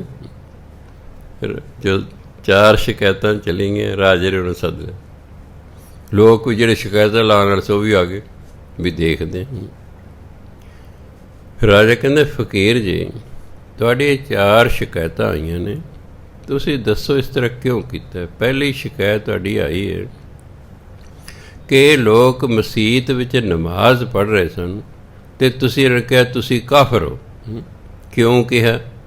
ਕਹਿੰਦੇ ਰਾਜਨ, ਪਹਿਲਾਂ ਤੁਸੀਂ ਮੈਨੂੰ ਇਹ ਦੱਸੋ ਕਿ ਕੀ ਅੱਲਾ ਤੁਹਾਡੇ 'ਚ ਨਹੀਂ? ਰਾਜਾ ਕਹਿੰਦਾ ਹੈ, ਸਭ 'ਚ ਹੁੰਦਾ। ਕਹਿੰਦੇ ਅੱਲਾ ਸਭ 'ਚ ਹੁੰਦਾ ਹੈ। ਉਹਨਾਂ ਨੂੰ ਪੁੱਛਦੇ, ਇਹਨਾਂ ਨੂੰ ਪੁੱਛੋ ਜੀ ਵੀ ਕੀ ਅੱਲਾ ਸਭ 'ਚ ਹੁੰਦਾ? ਉਹ ਕਹਿੰਦੇ ਹਾਂ ਹੁੰਦਾ ਜੀ। ਕਹਿੰਦਾ ਜੇ ਅੱਲਾ ਸਭ 'ਚ ਹੈ, ਇਹ ਕਾਫਰ ਨੇ, ਇਹ ਸੋਚਦੇ ਅੱਲਾ ਮਸੀਤ 'ਚ ਹੀ ਬੈਠਾ, ਇਹ ਉੱਥੇ ਤਾਂ ਜਾ ਕੇ ਨਮਾਜ਼ ਪੜ੍ਹੇ, ਇਹ ਘਰ ਨਹੀਂ ਨਾਮ ਲੈ ਸਕਦੇ ਅੱਲਾ ਦਾ। ਜੇ ਅੱਲਾ ਸਭ ਦੇ ਵਿੱਚ ਹੈ ਤਾਂ ਫਿਰ ਮਸੀਤ 'ਚ ਜਾ ਕੇ ਕੀ ਲੋੜ ਹੈ? ਸਾਡੇ ਕੋਲ ਹੀ ਹੈ। ਇਹ ਤਾਂ ਸਮਝਦੇ ਨੇ ਅੱਲਾ ਪਤਾ ਨਹੀਂ ਕਿੱਥੇ ਬੈਠਾ, ਪਤਾ ਮਸੀਤ 'ਚ ਬੈਠਾ, ਉੱਥੇ ਚੱਲ ਜਾਵੇ। ਕਹਿੰਦੇ ਇਸ ਲਈ ਕਾਫਰ ਨੇ। ਚੁੱਪ ਕਰਕੇ, ਕਹਿੰਦੇ ਇਹਨੂੰ ਵਿਸ਼ਵਾਸ ਹੀ ਨਹੀਂ ਵੀ ਪਰਮਾਤਮਾ ਅੱਲਾ ਜਿਹੜਾ ਹੈ ਸਾਡੇ ਸਭ ਦੇ ਵਿੱਚ ਹੈ। ਜੇ ਸਭ ਦੇ ਵਿੱਚ ਹੈ ਤਾਂ ਫਿਰ ਕਰੀ ਜਾਓ ਜਾਪ ਉਹਦਾ, ਉਹ ਸੁਣ ਹੀ ਰਿਹਾ। ਜੇ ਤਾਂ ਮਸੀਤ 'ਚ ਬੈਠਾ ਹੋਵੇ ਫਿਰ ਠੀਕ ਹੈ, ਤੁਸੀਂ ਰਾਮ ਰਾਮ ਅੱਲਾ ਅੱਲਾ ਕਰੋਗੇ, ਉਹ ਨਹੀਂ ਸੁਣੇਗਾ ਕਿਉਂਕਿ ਉਹ ਤਾਂ ਮਸੀਤ 'ਚ ਬੈਠਾ, ਤੁਹਾਨੂੰ ਮਸੀਤ ਜਾਣਾ ਪਵੇਗਾ। ਅੱਲਾ ਤਾਂ ਸਭ ਦੇ ਵਿੱਚ ਹੈ, ਇਸ ਲਈ ਕਿਤੇ ਵੀ ਉਸ ਨੂੰ ਯਾਦ ਕੀਤਾ ਜਾ ਸਕਦਾ ਹੈ। ਢਿੱਲੇ ਜਿਹੇ ਹੋ ਗਏ। ਦੂਜੀ ਸ਼ਿਕਾਇਤ ਕਹਿੰਦੇ ਤੇਰੀ ਆਈ ਹੈ ਬਈ ਮੁਰਦਾ ਲੰਘ ਰਿਹਾ ਸੀ, ਤੂੰ ਲੇਟ ਕਿਉਂ ਗਿਆ? ਕਹੇ ਜੀ ਮੁਰਦੇ ਦੇ ਪਾਇਆ ਸੀ ਕਫਨ ਪਾਇਆ ਸੀ, ਮੇਰੇ ਪਾਈਏ ਕਫਨੀ, ਉਹਦੇ ਕਫਨ ਪਾਇਆ, ਮੇਰੇ ਕਫਨੀ ਪਾਈਏ, ਫਿਰ ਮੈਂ ਵੀ ਤਾਂ ਮੁਰਦਾ ਹੀ ਹੋਇਆ, ਅਤੇ ਜੇ ਮੈਂ ਖੜ੍ਹਾ ਤਾਂ ਫਿਰ ਮੈਂ ਮੁਰਦਾ ਤਾਂ ਨਹੀਂ ਨਾ, ਇਸ ਲਈ ਮੁਰਦੇ ਨੂੰ ਵੇਖ ਕੇ ਮੈਂ ਲੇਟ ਗਿਆ। ਲੈ ਵੀ ਸੱਜਣਾ, ਮੈਂ ਵੀ ਮੁਰਦਾ। ਹਾਰ ਕੇ ਬੰਦਾ ਮੁਰਦਾ ਹੀ ਹੈ। ਉਹਦੇ ਕਫਨ ਪਾਇਆ, ਮੇਰੇ ਕਫਨੀ ਪਾਈ ਹੋਈ ਹੈ, ਫਿਰ ਫਰਕ ਕੀ ਹੋਇਆ? ਜੋ ਕੱਪੜੇ ਮੈਂ ਪਾਏ ਨੇ ਉਹੀ ਮੁਰਦੇ ਨੇ ਪਾਏ ਹੋਏ ਨੇ, ਇਸ ਲਈ ਮੈਂ ਵੀ ਮੁਰਦਾ ਹੀ ਹਾਂ। ਉਹਨੂੰ ਵੇਖ ਕੇ ਮੈਂ ਕਿਹਾ ਲੈ ਵੀ ਮੈਂ ਵੀ ਮੁਰਦਾ, ਮੈਂ ਵੀ ਤੇਰੇ ਵਰਗੇ, ਮੈਂ ਤਾਂ ਲੇਟ ਗਿਆ। ਇਹ ਜੀ ਹਿੰਦੂਆਂ ਤੋਂ ਰੋਟੀ ਲੈ ਕੇ ਖਾ ਲੈਂਦਾ, ਅਸੀਂ ਜੇ ਰੋਟੀ ਦੇ ਸਾਡੇ ਖਾਂਦਾ ਨਹੀਂ। ਕਹਿੰਦੇ ਰਾਜਨ ਤੁਸੀਂ ਮੁਸਲਮਾਨ, ਤੁਹਾਡਾ ਰਾਜ ਹੈ। ਇਹਨਾਂ ਨੂੰ ਹੰਕਾਰ ਹੈ ਬਈ ਮੁਸਲਮਾਨਾਂ ਦਾ ਰਾਜ ਹੈ, ਇਹ ਹੰਕਾਰੀ ਨੇ, ਅਤੇ ਫਕੀਰ ਹੰਕਾਰੀਆਂ ਤੋਂ ਕੁਛ ਨਹੀਂ ਲੈ ਕੇ ਖਾਇਆ ਕਰਦਾ। ਇਹ ਹੰਕਾਰੀ ਨੇ ਵੀ ਸਾਡਾ ਰਾਜ ਹੈ, ਇਹ ਹਿੰਦੂਆਂ ਨਾਲ ਮਾੜਾ ਸਲੂਕ ਕਰਦੇ ਨੇ, ਇਹਨਾਂ 'ਚ ਹੰਕਾਰ ਹੈ, ਮੈਂ ਇਸ ਲਈ ਇਹਨਾਂ ਦਾ ਨਹੀਂ ਖਾਂਦਾ। ਆਹ ਹਿੰਦੂ ਵਿਚਾਰੇ ਨਿਮਾਣੇ ਨਿਤਾਣੇ ਨੇ, ਇਹਨਾਂ 'ਚ ਨਿਮਰਤਾ ਹੈ, ਮੈਂ ਇਸ ਲਈ ਇਹਨਾਂ ਦਾ ਖਾਂਦਾ ਚੁੱਪ ਕਰਕੇ। ਚੌਥਾ, ਤੂੰ ਇਹ ਕਿਉਂ ਕਿਹਾ ਵੀ ਅੱਲਾ ਦੀ ਉਂਗਲੀ ਤੋਂ ਇਹ ਛਾਪ ਲਾ ਦੇ? ਕਹਿੰਦੇ ਪਹਿਲਾਂ ਮੈਨੂੰ ਇਹ ਦੱਸੋ ਜੀ, ਤੁਹਾਡਾ ਸਰੀਰ ਕਿਸ ਨੇ ਬਣਾਇਆ? ਕਹਿੰਦੇ ਅੱਲਾ ਨੇ। ਤੁਹਾਡਾ ਸਰੀਰ ਕਿਸ ਨੇ ਬਣਾਇਆ? ਕਿ ਅੱਲਾ ਨੇ। ਰਾਜਾ ਕਹਿੰਦਾ ਅੱਲਾ ਨੇ। ਫਿਰ ਸਰੀਰ ਦੀ ਇੱਕ ਉਂਗਲੀ ਹੈ, ਇਹ ਕਿਹਨੇ ਬਣਾਈ ਹੈ? ਕਹਿੰਦੇ ਅੱਲਾ ਨੇ। ਕਿ ਜਿਹੜੇ ਅੱਲਾ ਨੇ ਬਣਾਈ ਫਿਰ ਅੱਲਾ ਦੀ ਹੋਈ ਨਾ, ਅਤੇ ਮੈਂ ਇਸ ਲਈ ਕਿਹਾ ਅੱਲਾ ਦੀ ਉਂਗਲੀ 'ਚ ਛਾਪ ਲਾ ਦੋ। ਦੱਸ ਮੈਂ ਕੀ ਮਾੜਾ ਕਿਹਾ? ਰਾਜੇ ਸੋਚਿਆ ਯਾਰ ਬੰਦਾ ਤਾਂ ਬਹੁਤ ਗਿਆਨਵਾਨ ਹੈ। ਰਾਜਾ ਗੱਦੀ ਤੋਂ ਰਾਜਗੱਦੀ ਉੱਠਿਆ, ਉਹਨੂੰ ਗੋਡੇ ਟੇਕੇ, ਮੱਥਾ ਟੇਕੇ, ਕਹਿੰਦਾ ਅੱਜ ਤੋਂ ਤੁਸੀਂ ਮੇਰੇ ਗੁਰੂ, ਮੈਂ ਤੁਹਾਡਾ ਸ਼ਿਸ਼। ਇੰਨਾ ਗਿਆਨਵਾਨ ਬੰਦਾ ਜਿਹੜਾ ਹੈ। ਸੋ ਫਕੀਰ ਕਹਿੰਦਾ ਸਾਡਾ ਕੰਮ ਹੈ ਹਰ ਵਕਤ ਨਾਮ ਜਪੀ ਜਾਣ, ਬਸ ਅੱਲਾ ਦਾ ਹੁਕਮ ਹੈ, ਅੱਲਾ ਦਾ ਹੁਕਮ ਹੈ, ਹਰ ਵਕਤ ਨਾਮ ਜਪੀ ਜਾਓ। ਇਹ ਕਿਤੇ ਸਿਰ 5 ਵਾਰੀ ਹੀ ਜਪਦੇ ਨੇ। ਮੈਂ ਹਰ ਵਕਤ ਹੀ ਜਪਦਾ, ਤੁਸੀਂ ਦੱਸੋ ਵੀ ਇਹ ਅੱਲਾ ਨੂੰ ਮੰਨਦੇ ਕਿ ਮੈਂ ਮੰਨਦਾ? ਤਾਂ ਕਰਕੇ ਜਿਹੜੇ ਪਰਮਾਤਮਾ ਦੇ ਸੇਵਕ ਹੁੰਦੇ ਨੇ, ਪਰਮਾਤਮਾ ਦੇ ਭਗਤ ਹੁੰਦੇ ਨੇ, ਊਠਤ ਬੈਠਤ ਸੋਵਤ ਨਾਮ ਕਹੋ ਨਾਨਕ ਜਨ ਕੈ ਸਦ ਕੰਮ। ਜਿਹੜੇ ਪਰਮਾਤਮਾ ਦੇ ਭਗਤ ਨੇ ਉਹਨਾਂ ਦਾ ਸਦਾ ਹੀ ਇੱਕੋ ਹੀ ਕੰਮ ਹੁੰਦਾ ਹੈ ਕਿ ਉਹ ਉੱਠਦਿਆਂ ਬੈਠਦਿਆਂ ਸੁੱਤਿਆਂ ਨਾਮ ਜਪਦੇ ਰਹਿੰਦੇ ਹਨ।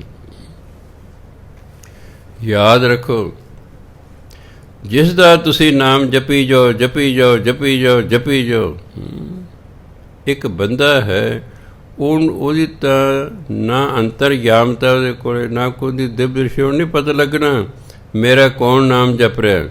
ਪਰਮਾਤਮਾ ਦੇ ਅੰਦਰ ਹੀ ਬੈਠਾ, ਉਹ ਤਾਂ ਅੰਤਰਜਾਮੀ ਹੈ, ਉਹ ਤਾਂ ਜਾਣੀ ਜਾਣ ਹੈ, ਉਹ ਤਾਂ ਸਦਾ ਨਾਲ ਹੈ, ਉਹ ਤਾਂ ਸਾਡੇ ਹਿਰਦੇ 'ਚ ਹੈ।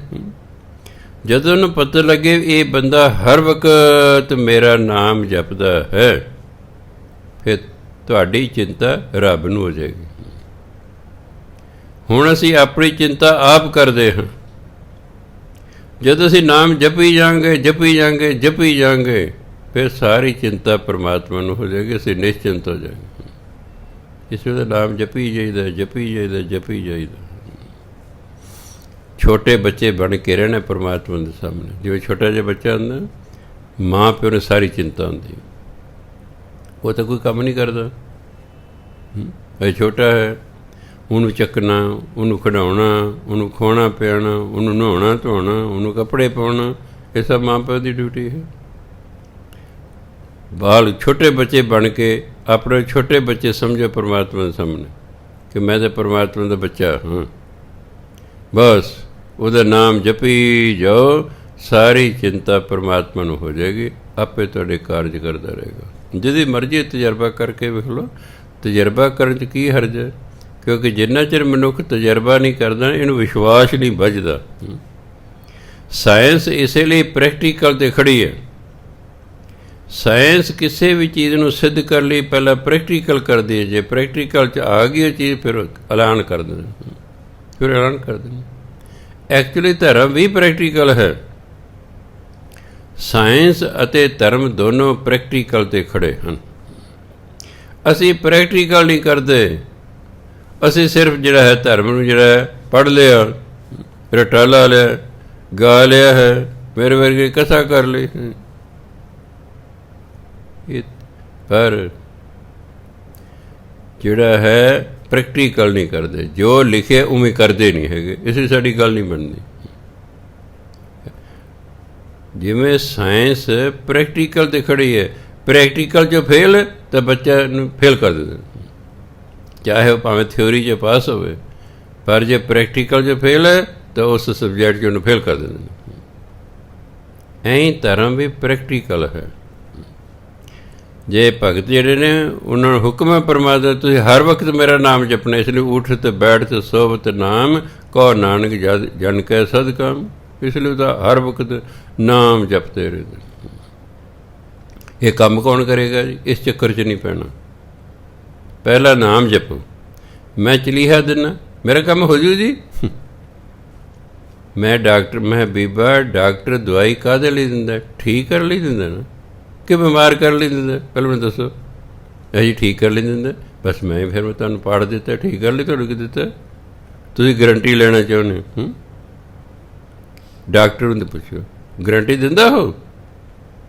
ਵਕੀਲ ਨੂੰ ਕਹੋ ਕਿੰਨੇ ਪੈਸੇ ਲਏਗਾ, ਪਰ ਮੈਨੂੰ ਗਰੰਟੀ ਦੇ ਕਿ ਮੈਂ ਜਿੱਤ ਜਾ, ਉਹ ਕਦੇ ਗਰੰਟੀ ਨਹੀਂ ਦੇਗਾ।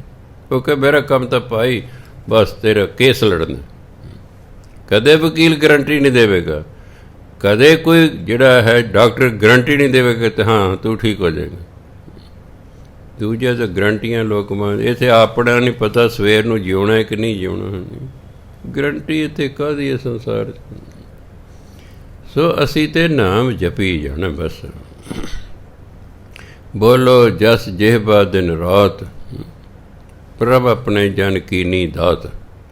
ਪਰਮਾਤਮਾ ਨੇ ਆਪਣੇ ਜਨ ਨੂੰ, ਆਪਣੇ ਸੇਵਕ ਨੂੰ ਨਾਮ ਦੀ ਦਾਤ ਦਿੱਤੀ ਹੈ ਅਤੇ ਉਹਨੂੰ ਕਿਹਾ ਬੋਲੋ ਜਸ ਜਿਹਬਾ ਦਿਨ ਰਾਤ। ਹੇ ਭਾਈ ਦਿਨ ਰਾਤ ਜੀਵ ਦੇ ਨਾਲ ਪਰਮਾਤਮਾ ਦਾ ਜਸ ਕਰੀ ਜਾਓ। ਕਈ ਕਹਿ ਰਹੇ ਜੀ ਨਾਮ ਕਿਵੇਂ ਜਪਣਾ, ਅਸੀਂ ਕਹਿੰਦੇ ਜੀਭ ਨਾਲ ਜਪਣਾ, ਔਰ ਕਿਵੇਂ ਜਪਣਾ? ਬੋਲੋ ਜਸ ਜੇਬਾ ਦਿਨ ਰਾਤ, ਜੀਭ ਦੇ ਨਾਲ ਦਿਨ ਰਾਤ ਪਰਮਾਤਮਾ ਦਾ ਨਾਮ ਜਪੀ ਜਾਓ। ਪਰਮਾਤਮਾ ਨੇ ਆਪਣੇ ਸੇਵਕ ਨੂੰ ਇਹ ਦਾਤ ਦਿੱਤੀ ਹੁੰਦੀ ਹੈ। ਫਿਰ ਸੇਵਕ ਜਿਹੜਾ ਨਾਮ ਜਪਦਾ ਰਹਿੰਦਾ। ਕਰੈ ਭਗਤ ਆਤਮ ਕਹਿ ਚਾਹੇ, ਜਿਹੜੇ ਪਰਮਾਤਮਾ ਜਾਣ ਹੁੰਦੇ ਨਾ, ਇੱਥੇ ਆਤਮ ਤੋਂ ਭਾਵ ਮਨ ਕਹਿ ਚਾਹੇ, ਮਨ 'ਚ ਚਾਅ ਹੈ ਭਗਤੀ ਕਰਨ ਦਾ। ਆਪਾਂ ਤਾਂ ਜੇ ਬੱਝੇ ਰੁੱਝੇ ਕਦੇ ਸਾਡੇ ਤਾਂ ਚਾਅ ਨਹੀਂ ਪੈਦਾ ਹੋਇਆ ਹੈ ਨਾ। ਕਰੀ ਜਾਣਾ ਕਰੀ ਜਾਣਾ ਕਰੀ ਜਾਣਾ ਕਰੀ ਜਾਣਾ, ਆਪੇ ਚਾਅ ਪੈਦਾ ਹੋ ਜਾਏਗਾ। ਸ਼ੌਕ ਹੈ, ਜਿਸ ਚੀਜ਼ ਦਾ ਸ਼ੌਕ ਹੋਵੇ ਤਾਂ ਇੱਕ ਬੰਦਾ ਕਿੰਨਾ ਕਰਦਾ ਉਸ ਕੰਮ ਨੂੰ। ਮਨ 'ਚ ਚਾਅ ਰੱਖ ਕੇ ਆਤਮ ਕਹਿ ਚਾਹੇ, ਜਿਹੜੇ ਪਰਮਾਤਮਾ ਦੇ ਭਗਤ ਨੇ, ਕਰੈ ਭਗਤ ਆਤਮ ਕਹਿ ਚਾਹੇ। ਮਨ 'ਚ ਉਹਨਾਂ ਨੂੰ ਚਾਅ ਹੁੰਦਾ, ਉਹ ਪਰਮਾਤਮਾ ਦੀ ਭਜਨ ਬੰਦਗੀ ਕਰਦੇ ਹਨ। ਫਿਰ ਕੀ ਹੁੰਦਾ? ਪ੍ਰਭ ਆਪਣੇ ਸਿਉ ਰਹਿ ਸਮਾਏ, ਉਹ ਆਪਣੇ ਪਰਮਾਤਮਾ ਦੇ ਨਾਲ ਹਮੇਸ਼ਾ ਹੀ ਲੀਨ ਰਹਿੰਦੇ ਨੇ, ਉਹਦੇ ਨਾਲ ਲੀਨ ਰਹਿੰਦੇ, ਕਿ ਉਹਦਾ ਨਾਮ ਜਪਦੇ ਰਹਿੰਦੇ ਨੇ। ਜਦੋਂ ਉਹਦਾ ਨਾਮ ਜਪਦੇ ਰਹਿੰਦੇ ਨੇ, ਸਮਝੋ ਉਹਦੇ ਨਾਲ ਹੀ ਰਹਿੰਦੇ ਨੇ। ਹੌਲੀ ਹੌਲੀ ਜਿਹੜਾ ਪਰਮਾਤਮਾ ਦਾ ਭਗਤ ਹੈ, ਫਿਰ ਪਰਮਾਤਮਾ ਦੇ ਵਿੱਚ ਹੀ ਸਮਾ ਜਾਂਦਾ, ਲੀਨ ਹੋ ਜਾਂਦਾ। ਜੋ ਹੋਆ ਹੋਵਤ ਸੋ ਜਨ, ਜੋ ਹੋ ਗਿਆ, ਜਿਹੜਾ ਪਰਮਾਤਮਾ ਦਾ ਭਗਤ ਕਹਿੰਦੇ ਇਹ ਤਾਂ ਹੋਣਾ ਹੀ ਸੀ, ਹੋ ਗਿਆ ਹੋ ਗਿਆ ਬਸ। ਅਸੀਂ ਕਹਿੰਦੇ ਐ ਨਹੀਂ ਸੀ ਹੋਣਾ ਚਾਹੀਦਾ, ਬਹੁਤ ਮਾੜਾ ਹੋਇਆ ਜੀ। ਆਪਾਂ ਕਹਿੰਦੇ ਬਹੁਤ ਮਾੜਾ ਹੋਇਆ ਜੀ, ਐਕਸੀਡੈਂਟ ਹੋ ਕੇ ਮਰ ਗਿਆ, ਆਪਾਂ ਕਹਿੰਦੇ ਬਹੁਤ ਮਾੜਾ ਹੋਇਆ ਜੀ। ਜਿਹੜਾ ਪਰਮਾਤਮਾ ਦਾ ਭਗਤ ਹੈ, ਜੋ ਹੋਆ ਜੋ ਹੋ ਗਿਆ ਹੋਵਤ ਸੋ ਜਨ, ਉਹ ਇਹ ਜਾਣਦਾ ਕਿ ਹੋਣਾ ਸੀ। ਜੋ ਹੋ ਗਿਆ ਉਹਨੂੰ ਇਹ ਪਤਾ ਹੈ ਕਿ ਇਹ ਹੋਣਾ ਸੀ, ਇਸ ਲਈ ਉਹ ਕਹਿੰਦਾ ਜੋ ਹੋ ਗਿਆ ਠੀਕ ਹੋ ਗਿਆ, ਕਿਉਂਕਿ ਹੁੰਦਾ ਉਹੀ ਹੈ। ਨੌਵੇਂ ਪਾਤਸ਼ਾਹ ਵੀ ਚਿੰਤਾ ਤਾਕੀ ਕੀਜੀਏ ਜੋ ਅਣਹੋਣੀ ਹੋਏ। ਜੇ ਅਣਹੋਣੀ ਹੋਵੇ ਫਿਰ ਤਾਂ ਚਿੰਤਾ ਕਰੋ, ਅਣਹੋਣੀ ਤਾਂ ਹੋਣੀ ਨਹੀਂ। ਜੋ ਹੋਇਆ ਉਹ ਹੋਣੀ ਸੀ, ਜੋ ਹੋਇਆ ਉਹ ਤਾਂ ਹੋਣੀ ਸੀ, ਇਸ ਲਈ ਉਹ ਕਹਿੰਦੇ ਅਣਹੋਣਾ ਤਾਂ ਕੁਛ ਹੁੰਦਾ ਹੀ ਨਹੀਂ। ਅਣਹੋਣਾ ਕੁਛ ਨਹੀਂ ਹੁੰਦਾ, ਜੋ ਹੋਇਆ ਉਹ ਹੋਣਾ ਹੀ ਸੀ, ਇਸ ਲਈ ਉਹ ਹੋ ਗਿਆ।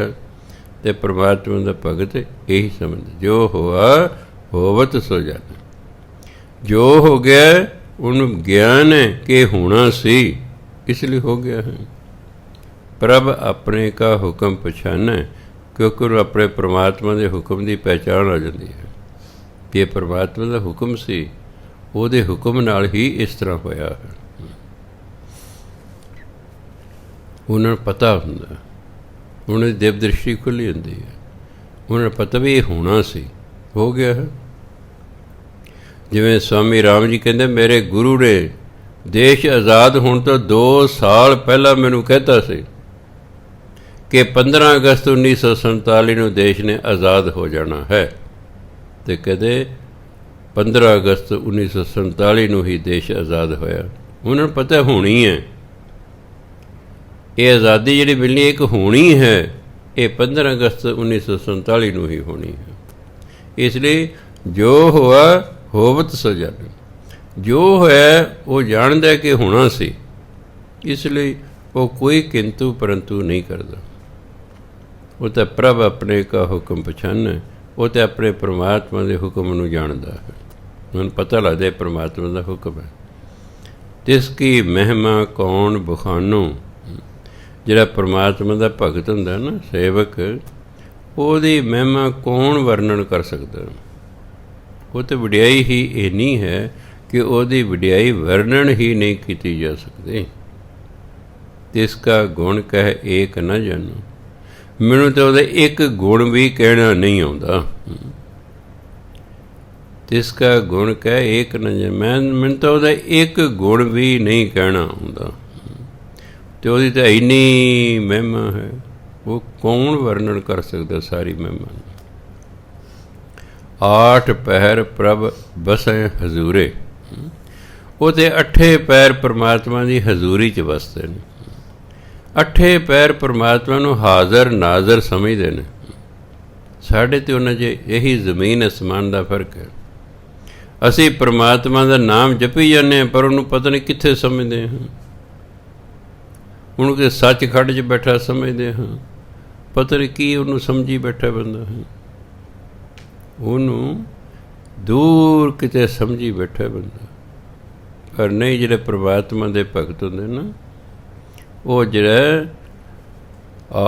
आठ पहर प्रभ बसें हजूरे, अठे पैर परमात्मा की हजूरी च बसते हैं, ਉਹਦੀ ਹਾਜ਼ਰੀ 'ਚ ਰਹਿੰਦੇ ਨੇ, ਉਹਨੂੰ ਹਾਜ਼ਰ ਨਾਜ਼ਰ ਸਮਝਦੇ ਨੇ ਵੀ ਪਰਮਾਤਮਾ ਤੇ ਹਾਜ਼ਰ ਨਾਜ਼ਰ ਹੈ, ਪਰਮਾਤਮਾ ਤੇ ਮੇਰੇ ਸਾਹਮਣੇ ਹੈ, ਪਰਮਾਤਮਾ ਤੇ ਮੇਰੇ ਨਾਲ ਹੈ, ਉਹ ਅੰਤਰਜਾਮੀ ਹੈ, ਉਹ ਮੈਂ ਕੀ ਸੋਚ ਰਿਹਾ ਉਹ ਵੀ ਜਾਣਦਾ ਹੈ, ਮੈਂ ਕੀ ਕਰ ਰਿਹਾ ਉਹ ਵੀ ਜਾਣਦਾ ਹੈ, ਮੈਂ ਕੀ ਕਰਨਾ ਚਾਹੁੰਦਾ ਹਾਂ ਉਹ ਵੀ ਉਹ ਜਾਣਦਾ ਹੈ, ਕਿ ਅੰਤਰਜਾਮੀ ਹੈ।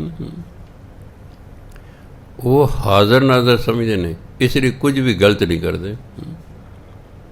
असी लोगों के सामने कोई गलत काम नहीं करते, जोड़े भी गलत काम करते लोगों को छुपा के करते।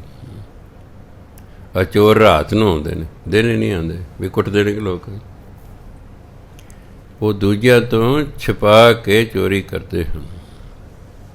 तो जे किते उहनूं होवे भी रब मेनूं वेख रहा तो धर्मराज मेरा करना कटापा भी तू चोरी करदा सी, वो समझदा है रब तक किते वो कहता इस वे होर भी कोई नहीं वेख रहा, क्योंकि बंदा रब तो नहीं डरदा, बंदे तो डरदा, बंदा बंदे तो डरदा। जेड़ा रब तो नहीं डरदा वो बंदियां तो डरदा, ते जेड़ा रब तो डरदा है वो किसी बंदे तो नहीं डरदा। वो क्यों डरदा? ਉਹਦੇ ਕੋਲ ਸੱਚ ਹੁੰਦਾ, ਉਹ ਠੀਕ ਹੁੰਦਾ, ਹੁਣ ਡਰ ਹੀ ਨਹੀਂ ਹੁੰਦਾ। ਪੱਲੇ ਹੋਵੇ ਸੱਚ ਕੋਠੇ ਚੜ੍ਹ ਕੇ ਨੱਚ, ਇਸ ਲਈ ਅਗਰ ਮੈਂ ਹਰ ਵਕਤ ਪਰਮਾਤਮਾ ਨੂੰ ਹਾਜ਼ਰ ਨਾਜ਼ਰ ਸਮਝਦਾ ਹਾਂ, ਵੈ ਤਾਂ ਬੜਾ ਔਖਾ ਹੈ। ਕੋਈ ਬ੍ਰਹਮ ਗਿਆਨੀ ਸਮਝਦਾ ਹੋਣਾ, ਮੈਨੂੰ ਤਾਂ ਅਜੇ ਤੱਕ ਕੋਈ ਟੱਕਰਿਆ ਨਹੀਂ ਜਿਹੜਾ ਇਹ 24 ਘੰਟੇ ਸਮਝਦਾ ਪਰਮਾਤਮਾ ਮੇਰੇ ਨਾਲ ਹੈ, ਪਰਮਾਤਮਾ ਨੂੰ ਵੇਖ ਰਿਹਾ, ਜੋ ਮੈਂ ਕਰ ਰਿਹਾ ਉਸ ਨੂੰ ਵੇਖ ਰਿਹਾ, ਜੋ ਮੈਂ ਸੋਚ ਰਿਹਾ ਉਸ ਨੂੰ ਵੇਖ ਰਿਹਾ, ਜੋ ਮੈਂ ਲੋਕਾਂ ਤੋਂ ਛੁਪਾ ਕਰ ਉਸ ਨੂੰ ਵੀ ਵੇਖ ਰਿਹਾ ਹੈ। ਤਾਂ ਫਿਰ ਮੈਂ ਕਿਵੇਂ ਗਲਤ ਕਰ ਸਕਦਾ? ਮੈਂ ਗਲਤ ਹੀ ਉਦੋਂ ਕਰਾਂਗਾ ਜਦੋਂ ਮੈਂ ਪਰਮਾਤਮਾ ਨੂੰ ਹਾਜ਼ਰ ਨਾਜ਼ਰ ਨਹੀਂ ਸਮਝਾਂਗਾ। ਇਸ ਲਈ ਉਹ ਤਾਂ ਕੋਈ ਕਰੋੜਾਂ 'ਚੋਂ ਇੱਕ ਅੱਧਾ ਹੋਏਗਾ ਜਿਹੜਾ 24 ਘੰਟੇ ਪਰਮਾਤਮਾ ਨੂੰ ਹਾਜ਼ਰ ਨਾਜ਼ਰ ਸਮਝੇ। ਫਿਰ ਨਾ ਤਾਂ ਗਲਤ ਸੋਚਿਆ ਜਾ ਸਕਦਾ, ਫਿਰ ਗਲਤ ਕਿਉਂ ਪ੍ਰਵਾਦ ਜੜੀਆਂ ਉਹਨੇ। ਕਈ ਸਾਲਾਂ ਦੀ ਗੱਲ, ਅੰਮ੍ਰਿਤਸਰ ਨੂੰ ਜਾ ਰਿਹਾ, ਜਲੰਧਰ ਜਾ ਕੇ ਵਾਹਵਾ ਦਿਨ ਚੜ੍ਹ ਗਿਆ, ਅਖਬਾਰ ਵਾਲਾ ਆ ਗਿਆ। ਪੰਜਾਬੀ ਟ੍ਰਿਬਿਊਨ ਮੈਂ ਪੜ੍ਹਦਾ ਸੀ, ਮੈਂ ਪੰਜਾਬੀ ਟ੍ਰਿਬਿਊਨ ਲੈ ਲਿਆ। ਉਹ 'ਚ ਇੱਕ ਲੇਖ ਸੀ, ਮੈਂ ਸੁਆਮੀ ਕਿਵੇਂ ਬਣਿਆ। ਕਈ ਇਲਾਕਿਆਂ 'ਚ ਗੁਰੂ ਨੂੰ ਸੁਆਮੀ ਕਹਿੰਦੇ ਨੇ। ਮੈਂ ਸੁਆਮੀ ਕਿਵੇਂ ਬਣਿਆ, ਮੈਂ ਚਲਾ ਪੜ੍ਹਦੇ ਖਬਰਾਂ ਬਾਅਦ 'ਚ ਪੜ੍ਹ ਲਾਂਗੇ। ਉਹ ਕਹਿੰਦਾ ਛੋਟੀ ਉਮਰ ਦੇ ਵਿੱਚ ਹੀ ਮਾਂ ਪਿਓ ਮੈਨੂੰ ਡੇਰੇ ਛੱਡ ਗਏ ਸਵਾਮੀ ਜੀ ਕੋਲ, ਉੱਥੇ ਰਹਿ ਕੇ ਮੈਂ ਸਾਰੀ ਵਿੱਦਿਆ ਹਾਸਲ ਕੀਤੀ। ਇੱਕ ਦਿਨ ਅਚਾਨਕ ਸਵਾਮੀ ਜੀ ਸਾਨੂੰ 5-7 ਚੇਲਿਆਂ ਨੂੰ ਲੈ ਕੇ ਸ਼ਹਿਰ 'ਚ ਆਏ। ਮੈਂ ਪਹਿਲੀ ਵਾਰੀ ਸ਼ਹਿਰ 'ਚ ਆਇਆ। ਅਚਾਨਕ ਚੁਬਾਰੇ ਵੱਲ ਮੇਰਾ ਧਿਆਨ ਚਲੇ ਗਿਆ। ਉਹ ਉੱਤੇ ਔਰਤ ਹਾਵ ਭਾਵ ਕਰ ਰਹੀ ਹੈ, ਆਪਣੇ ਵੱਲ ਨੂੰ ਖਿੱਚਣ ਦੀ ਕੋਸ਼ਿਸ਼ ਕਰ ਰਹੀ। ਮੈਂ ਕਿਹਾ ਵੇਖਣ ਲੱਗ ਗਿਆ। ਸਵਾਮੀ ਜੀ ਅੱਗੇ ਅੱਗੇ ਜਾ ਰਹੇ ਸੀ, ਮੈਂ ਪਿੱਛੇ ਸੀ, ਮੈਂ ਵੇਖਣ ਲੱਗ ਗਿਆ।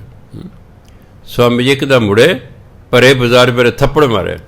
ਕਹਿੰਦਾ ਓਏ ਕੀ ਸੋਚਦੇ, ਠੀਕ ਸੋਚ। ਕਹਿੰਦਾ ਮੈਂ ਡਰ ਗਿਆ, ਵੀਰ ਨੂੰ ਤਾਂ ਪਤਾ ਹੈ ਮੈਂ ਕੀ ਸੋਚ ਰਿਹਾ। ਕਹਿੰਦਾ ਉਹ ਦਿਨ ਤੇ ਆਹ ਦਿਨ ਮੈਂ ਚਾਹੇ ਇਕੱਲਾ ਹੁੰਦਾ, ਕਿਸੇ ਨਾਲ ਹੁੰਦਾ, ਚਾਹੇ ਰਾਤ ਨੂੰ ਦਰਵਾਜ਼ਾ ਬੰਦ ਕਰਕੇ ਪੈਂਦਾ, ਮੈਨੂੰ ਹਮੇਸ਼ਾ ਸੀ ਵੀ ਸਵਾਮੀ ਜੀ ਮੈਨੂੰ ਵੇਖ ਰਹੇ ਨੇ। ਇਸ ਲਈ ਵੀ ਜੇ ਮੈਂ ਭਜਨ ਬੰਦਗੀ ਰੱਖੀ ਤਾਂ ਵੀ ਉਹਨੇ ਕਹਿਣਾ ਕਿਉਂ ਇਹ ਕੀ ਕਰਦਾ ਸੀ, ਭਜਨ ਬੰਦਗੀ ਨਹੀਂ ਕੀਤੀ। ਕਦੇ ਮੈਂ ਫਿਰ ਭਜਨ ਬੰਦਗੀ ਕਰਦਾ ਰਿਹਾ ਅਤੇ ਕੋਈ ਮਾੜਾ ਕੰਮ ਕਰਨ ਦਾ ਕਿਤੇ ਰਿਹਾ ਸੋਚਿਆ ਹੀ ਨਹੀਂ। ਜਿੰਨਾ ਚਿਰ ਮਨ ਦੇ ਡੇਰੇ 'ਤੇ ਰਿਹਾ ਅਤੇ ਮੈਂ ਆਪ ਸਵਾਮੀ ਬਣ ਗਿਆ। ਐਂ ਬਣਦੇ ਨੇ ਲੋਕ, ਪਰ ਇੱਥੇ ਹਰ ਇੱਕ ਥੋੜ੍ਹਾ ਹੀ ਪਹੁੰਚ ਸਕਦਾ, ਹਰ ਇੱਕ ਥੋੜ੍ਹੇ ਪਰਮਾਤਮਾ ਨੂੰ ਅੰਗ ਸੰਗ ਸਮਝਦਾ ਹੈ। ਉਹ ਤਾਂ ਕਦੇ ਹੁਣ ਇੱਕੋ ਹੀ ਗੱਲ, ਸੱਚਖੰਡ ਵਸੈ ਨਿਰੰਕਾਰ। ਇਹ ਨਹੀਂ ਯਾਦ ਹੈ ਘਟ ਘਟ ਵਾਸੀ ਸਰਬ ਨਿਵਾਸੀ ਨੇਰੇ ਹੂੰ ਤੇ ਨੇਰਾ, ਇਹ ਗੱਲ ਭੁੱਲ ਜਾਂਦੀ ਹੈ ਜੇ ਗਲਤ ਹੋਏ। ਸੱਚਖੰਡ ਹੈ ਜੀ, ਉਹ ਪਤਾ ਨਹੀਂ ਕਿੱਥੇ ਹੈ ਜੀ। ਧਰਮ ਰਾਜ ਦੇ ਕੋ ਨਹੀਂ ਗਿਣੇ ਜੇ ਕਰਮ, ਜਿਸ ਮਾਰ ਕੇ ਗਰੇ ਜਾਹੇ ਨਾ ਕੁਸ। ਪੰਜ ਪਾਹੇ ਧਰਮ ਰਾਜ ਤੇ ਜਿਹੜਾ ਰਾਜ ਹੁੰਦਾ ਨਾ, ਉਹਦੇ ਕਿਲੋਮੀਟਰ ਹੀ ਨਹੀਂ ਗਿਣੇ ਜਾਦੇ ਵੀ ਕਿੰਨੀ ਦੂਰ ਹੈ, ਤੇ ਸੱਚਖੰਡ ਤੇ ਸਭ ਤੋਂ ਦੂਰ ਹੈ। ਤਾਂ ਮਨੁੱਖ ਪਰਮਾਤਮਾ ਨੂੰ ਦੂਰ ਸਮਝ ਕੇ ਗੜਬੜ ਕਰਦਾ ਰਹਿੰਦਾ। ਜੇ ਕਿਤੇ ਹਾਜ਼ਰ ਨਾਜ਼ਰ ਸਮਝਣ ਲੱਗ ਜਾਏ। ਇਹ ਕਾਫੀ ਸਾਲਾਂ ਦੇ ਅਭਿਆਸ ਤੋਂ ਬਾਅਦ, ਸਿਮਰਨ ਤੋਂ ਬਾਅਦ ਅਸੀਂ ਇਸ ਅਵਸਥਾ 'ਤੇ ਕਿਤੇ ਪਹੁੰਚਣਾ। ਕਈ ਸਾਲਾਂ ਦਾ ਲਗਾਤਾਰ ਅਭਿਆਸ ਭੁੱਲ ਜਾਏਗਾ ਵਿੱਚੋਂ। ਜਦੋਂ ਵੀ ਤੁਸੀਂ ਬੈਠੇ ਹੋ, ਲੇਟੇ ਹੋ, ਤੁਰੇ ਜਾ ਰਹੇ ਹੋ, ਐਂ ਹੀ ਸਮਝਣਾ ਰੱਬ ਮੇਰੇ ਨਾਲ ਹੈ, ਮੈਨੂੰ ਵੇਖ ਰਿਹਾ। ਇਹ ਅਭਿਆਸ ਕਰਨਾ ਪੈਣਾ।